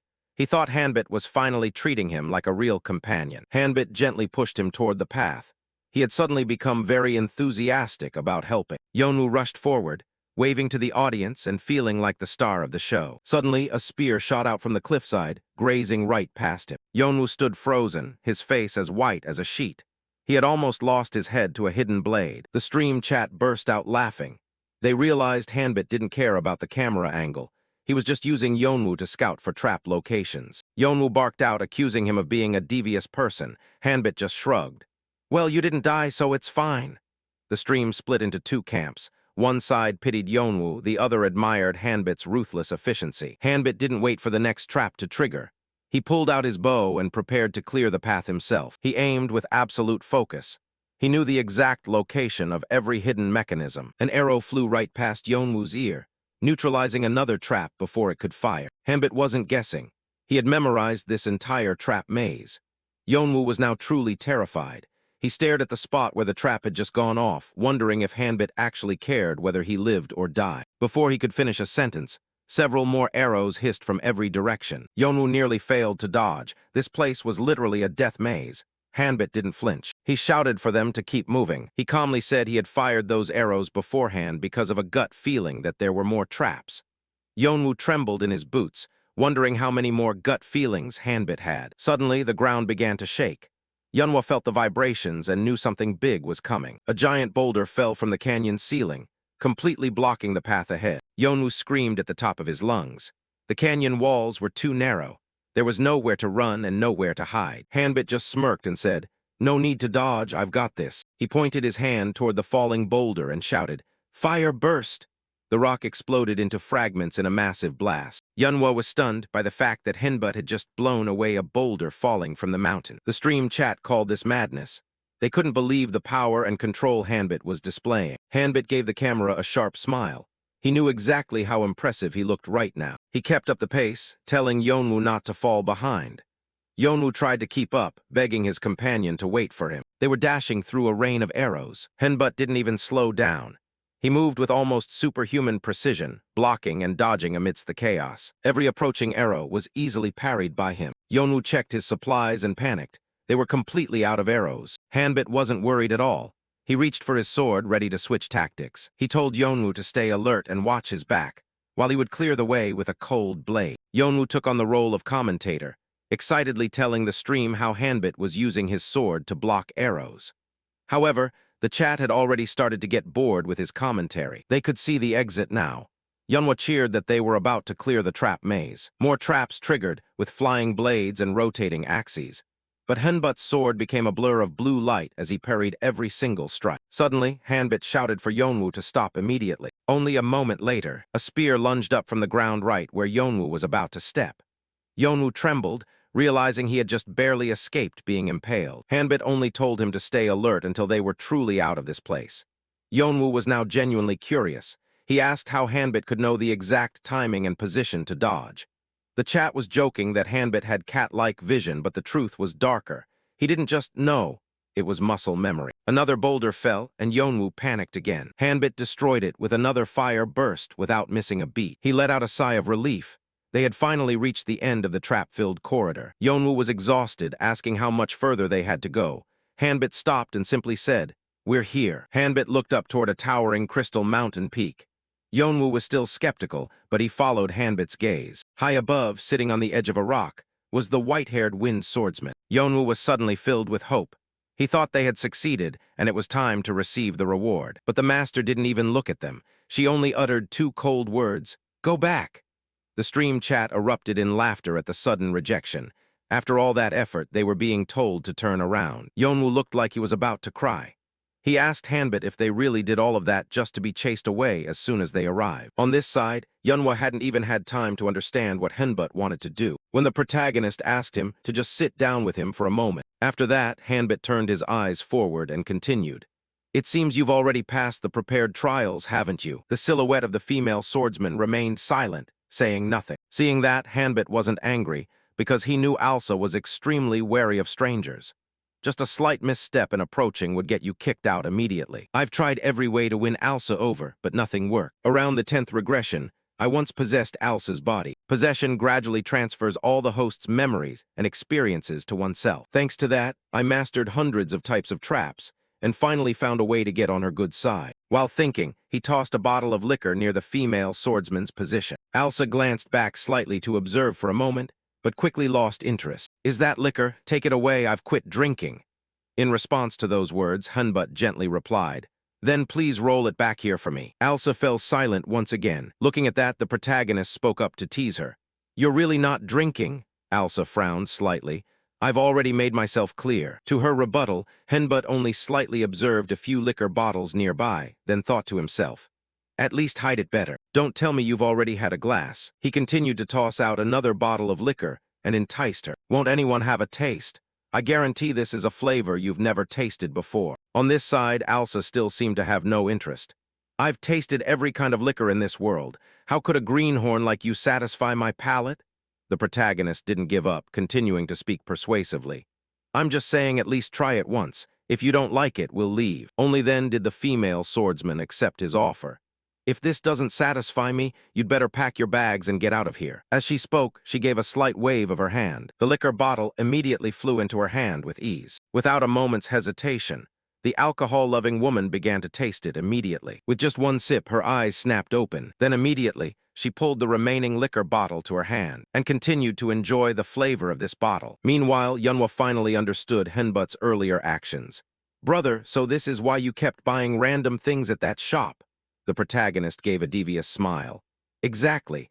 I told you you'd find out eventually." Ahead, Alsa had finished one bottle and turned back to ask, "Is there more?" A moment later, there were countless liquor bottles around her. Yonwoo couldn't help but be impressed. "Brother, she drank the whole lot," Hanbit replied. "Leave it, she's always been like that." After finishing, Alsa wiped her mouth slightly and returned to her noble demeanor. "This liquor is quite all right," Hanbit said. "I'm glad you like it." Deep down, he felt a bit lucky. She drank this much and is still stone-cold sober. Truly, some things never change. Good thing I prepared plenty. Yonwoo turned over, asking curiously, "How did you know how to mix liquor like that?" Hanbit broke into a sweat, making an excuse. "I used to work part-time at a bar." He couldn't say this was a secret recipe from a tribe at the edge of the continent that he had learned in his 7th regression. Setting this aside, Hanbit went straight to the main point. "Now can we talk properly?" There was a piece of fabric from Balder's outfit on the liquor bottle. Alsa narrowed her eyes at him. "What did Balder say?" Hanbit replied that it was nothing special. Then the female swordsman unwrapped the cloth from the liquor bottle. After observing for a bit, she tossed it back to the protagonist and chased him away. "Leave. I have nothing to help you with." Hanbit remained calm as if nothing was wrong. "Actually, there is a way, but you don't think anyone is capable of it. Do I have that right?" Alsa turned back, praising, "You're quite perceptive." To these words, Hanbit naturally understood. The Wind Sword Master had no shortage of disciples, but no one had been able to materialize her sword yet. Even Balder, the most promising one, had eventually failed. She simply withdrew from the world and vanished without a trace. She continued, "The qualifications to practice my swordsmanship are not simple. Someone who only knows how to swing a sword well is meaningless." Hanbit asked, "You mean compatibility with spirits, right?" Alsa nodded silently. "Turns out you didn't come here completely uninformed." The protagonist looked at his hand and silently calculated. "Talent is indeed important, but what I've learned after every regression is that spirits aren't something to be controlled by talent. You must communicate slowly and build intimacy with them over time. And to connect with spirits as soon as possible, meeting Ulsa is a must. Unaware of the thoughts in his heart, the female swordsman gently blew a green breeze toward the main character and spoke. I've heard from the spirits how you passed the trials. Flexible footwork, sharp thinking. I've even heard your swordsmanship is excellent. But that's all you have. Now go back. She dismissed the guests once more, making his friend Yonwoo shrivel up. Brother, is this going to be okay? Is today's live stream going to be a total bust? Hanbit also scratched his cheek with difficulty. I knew this wouldn't be easy at all. Suddenly a system notification appeared. System quest complete. Linked quest unlocked, hidden quest. You must persuade Alsa and learn her skills. First, you must make her change her mind. Conditions: demonstrate swordsmanship skills persuasively. Attempt to persuade her with words. Find some way to befriend her. Rewards: 10,000 gold, Alsa's secret manual, 10 potential points, 10,000 experience points. Seeing this notification screen, Yonwoo went crazy. Brother, this is insane. Everyone, it's a hidden quest. Henbut was also a bit surprised by the way it appeared. He immediately aimed for condition 3, finding a way to befriend the spirit. Ulsa's skills are important, but what I truly want is this, because it opens the path to connecting with spirits. Beside him, Yonwoo was both surprised and said, Did you just choose option 3? That seems like the hardest choice ever. You know what, never mind, I give up on trying to predict anything. He spoke with a face as if his soul had left his body. As for Hanbit, he didn't hesitate to tease him. You weren't trying in the first place. Right then, Hanbit seemed to feel a breeze touching him. He immediately closed his eyes to slowly sense this breeze. Then, without knowing what Hanbit had muttered, the system issued a notification. System title unlocked. New effect of the scribe, 55 regressions. All accumulated experience of the scribe is now unsealed. Proficiency of all experience skills will increase at an extremely rapid rate. Performance is enhanced in proportion to the depth of experience. All spirit intimacy stats activated. Spirit power effectiveness significantly increased. Item keywords locked. Seeing this, Hanbit clenched his fist in excitement. That's how it should be. Spirits don't just approach people on a whim. No matter how hard you try to get close to them, you never really know how much is enough. How did they even get these spirits into this game? The way to communicate with them is still the same as before. In the end, there's only one way to find out. Hanbit raised his hand high, touching the breeze that was constantly swirling in the air. The system issued a notification. System, Wind Spirit, Sylph is feeling incredibly curious about you. After this notification, it seemed like a translucent hand was reaching out toward his, which left Hanbit feeling a bit startled. Even though he couldn't see it, Hanbit could still feel it clearly. He clenched his fingers, smiled, and said in a confident tone, I just need to prove that I'm compatible with the spirits, right? Hearing the question, Alsa still replied in a cold voice. It's not as simple as you think. Saying that was one thing, but right after, her expression shifted just a little. At this moment, Hanbit was reaching his hand forward. His eyes widened, clearly sensing something familiar. All right, this is exactly the feeling. The translucent hand of the wind spirit, Sylph, reached out toward him. For a split second, Hanbit couldn't hide his look of astonishment. Next, a flow of green light began to swirl around Hanbit. Yonwoo exclaimed in surprise, What is this? The system issued a notification. System, Wind Spirit, Sylph has responded to your summoning. Sylph smiled, finding everything truly interesting. Alsa's eyes were half closed, as if she were paying attention to everything. Hanbit himself also spoke up to greet this spirit. Sylph was amazed at Hanbit's compatibility and wanted to stay by his side. She let out a soft, amused laugh, then transformed into a green orb, flying right in front of him. Finally, when it reached a certain point, the light transformed into a cute little bird. Immediately after, the system screen popped up. System, the title Friend of Spirits has been added to your list. The effectiveness of all spirit-related skills is increased by 20%. Witnessing this, Yunhua couldn't contain his excitement. Meanwhile, Hanbit turned to ask the swordswoman, Will you teach me swordsmanship now? At this point, Ulsa had no reason to refuse anymore. If that is the spirit's will, then I have no other choice. From this moment on, you are my disciple. She said this while taking out a book and tossing it to Hanbit. The system issued a notification. System, confirmed hidden quest persuade Alsa completed. You have received 100,000 gold. You have received Alsa's secret manual, still warm to the touch. You have received 10 stat points. You have received 10,000 experience points. Your level has increased by 1. You have received 1 additional stat point. Ignoring these notifications, Hanbit took the opportunity to flip the book open to see. The system issued another notification. System, do you want to use the secret manual? If used, basic swordsmanship will be deleted, quick steps will be deleted. You will receive Wind Footwork Tier 1 Epic and Wind Sword Art Tier 2 Epic. Hanbit naturally chose to accept and use the skill, causing the book to disappear right before his eyes. Yeonwoo was startled. The system issued a notification. The skills have been deleted. Hanbit was also a bit surprised. So the existing skills have really been deleted. On the side, Yeonwoo gripped Hanbit's shoulders and shook him. This is just plain crazy. As if to admire the performance of both of them, the sword gods donated 200,000 won to them. Yeonwoo smiled brightly. Thank you so much for the 200,000 won donation. Next, the blonde guy urged Hanbit, hurry up and use the skill. Hanbit was also curious, so he wanted to start with Wind Footwork first. He turned to whisper to the spirit, it all depends on you. The discomfort from his gear had decreased significantly. This is on a completely different level. I wonder what the swordsmanship side will be like. Thinking this, his sword was also covered in a layer of green mana, as if preparing to use the skill. Hanbit asked Yeonwoo to back off. Hearing that, Yeonwoo moved as fast as a flash to hide behind Alsa, which even surprised the master. Oh, you're quite agile, aren't you? Ignoring the two of them, Hanbit closed his eyes tightly, raised his sword above his head, and slowly gathered energy. When he opened his eyes again, he quickly swung his sword to strike forward. A sharp wave of sword energy immediately sliced through the rocks in front of him. Its power left Hanbit impressed. As expected, this is on a completely different realm compared to normal swordsmanship. Behind him, Yeonwoo's eyes widened like saucers in surprise. Bro, was that an active skill just now?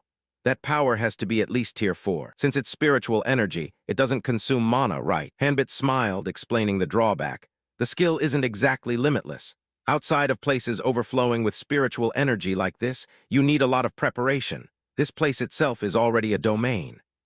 Yeonwoo pouted at the answer. Bro, even just that much is already way too overpowered. On the side, the master chimed in. You adapt quickly. There is one final thing I must say. There is an evil source of energy lurking in Edlin. That thing can harm the spirits. Now that you are traveling with a spirit, you must be careful. Yes, understood, we will be careful. Hanbit nodded. Meanwhile, Alsa turned back and sat on the original rock. Another swordsman from another world donated 10,000 won with a question. Wait, there's not even a hint. Hanbit stroked his chin, smiling cunningly. A hint. This is a skill, so I'm considering what to do with it. It's hard to choose. The viewers started feeling extremely annoyed, and they kept asking questions. What about ours? It's the end of the year, our credit limits are limited too. Please, I'm begging you. Seeing this, Yeonwoo was overflowing with joy because of the massive donation amount. As for Hanbit, he licked his lips, intending to drag this out a bit longer. Right at that moment, a viewer named Avantgarde suddenly donated 1 million won with a message. Hello, Black Dragon, I'm streamer Avantgarde. Do you have time to talk with me for a moment? Looking at the name, Yeonwoo covered his mouth in surprise. Oh, is that the real Avantgarde? It didn't stop there. Powerbridge Company also donated 2 million won and made an offer. Hello, I'm Kim Joo-ho from the PR department of Powerbridge. We would like to inquire about purchasing the information for this hidden skill. After reading the offer, Hanbit and Yeonwoo's eyes nearly popped out of their heads. Following that was a series of massive, overwhelming donations, making Yeonwoo feel like they were rich now. However, Hanbit remained extremely calm. He wanted to leave this place temporarily first and then decide later. At the same time, outside, the people from the Rashton Guild had been jumping off the cliff continuously to search for Master Alsa. They even hired temporary workers to jump off the cliff. A player who spotted Hanbit's figure whispered to his accomplice, Hey, that Black Dragon guy and his group just walked out there. Want to follow them? They don't. Isn't there any way to dig up the real-life information of Black Dragon and Loper? What the hell are you talking about? That's illegal. Regarding their reaction, Hanbit smiled smugly. That reaction is truly crazy.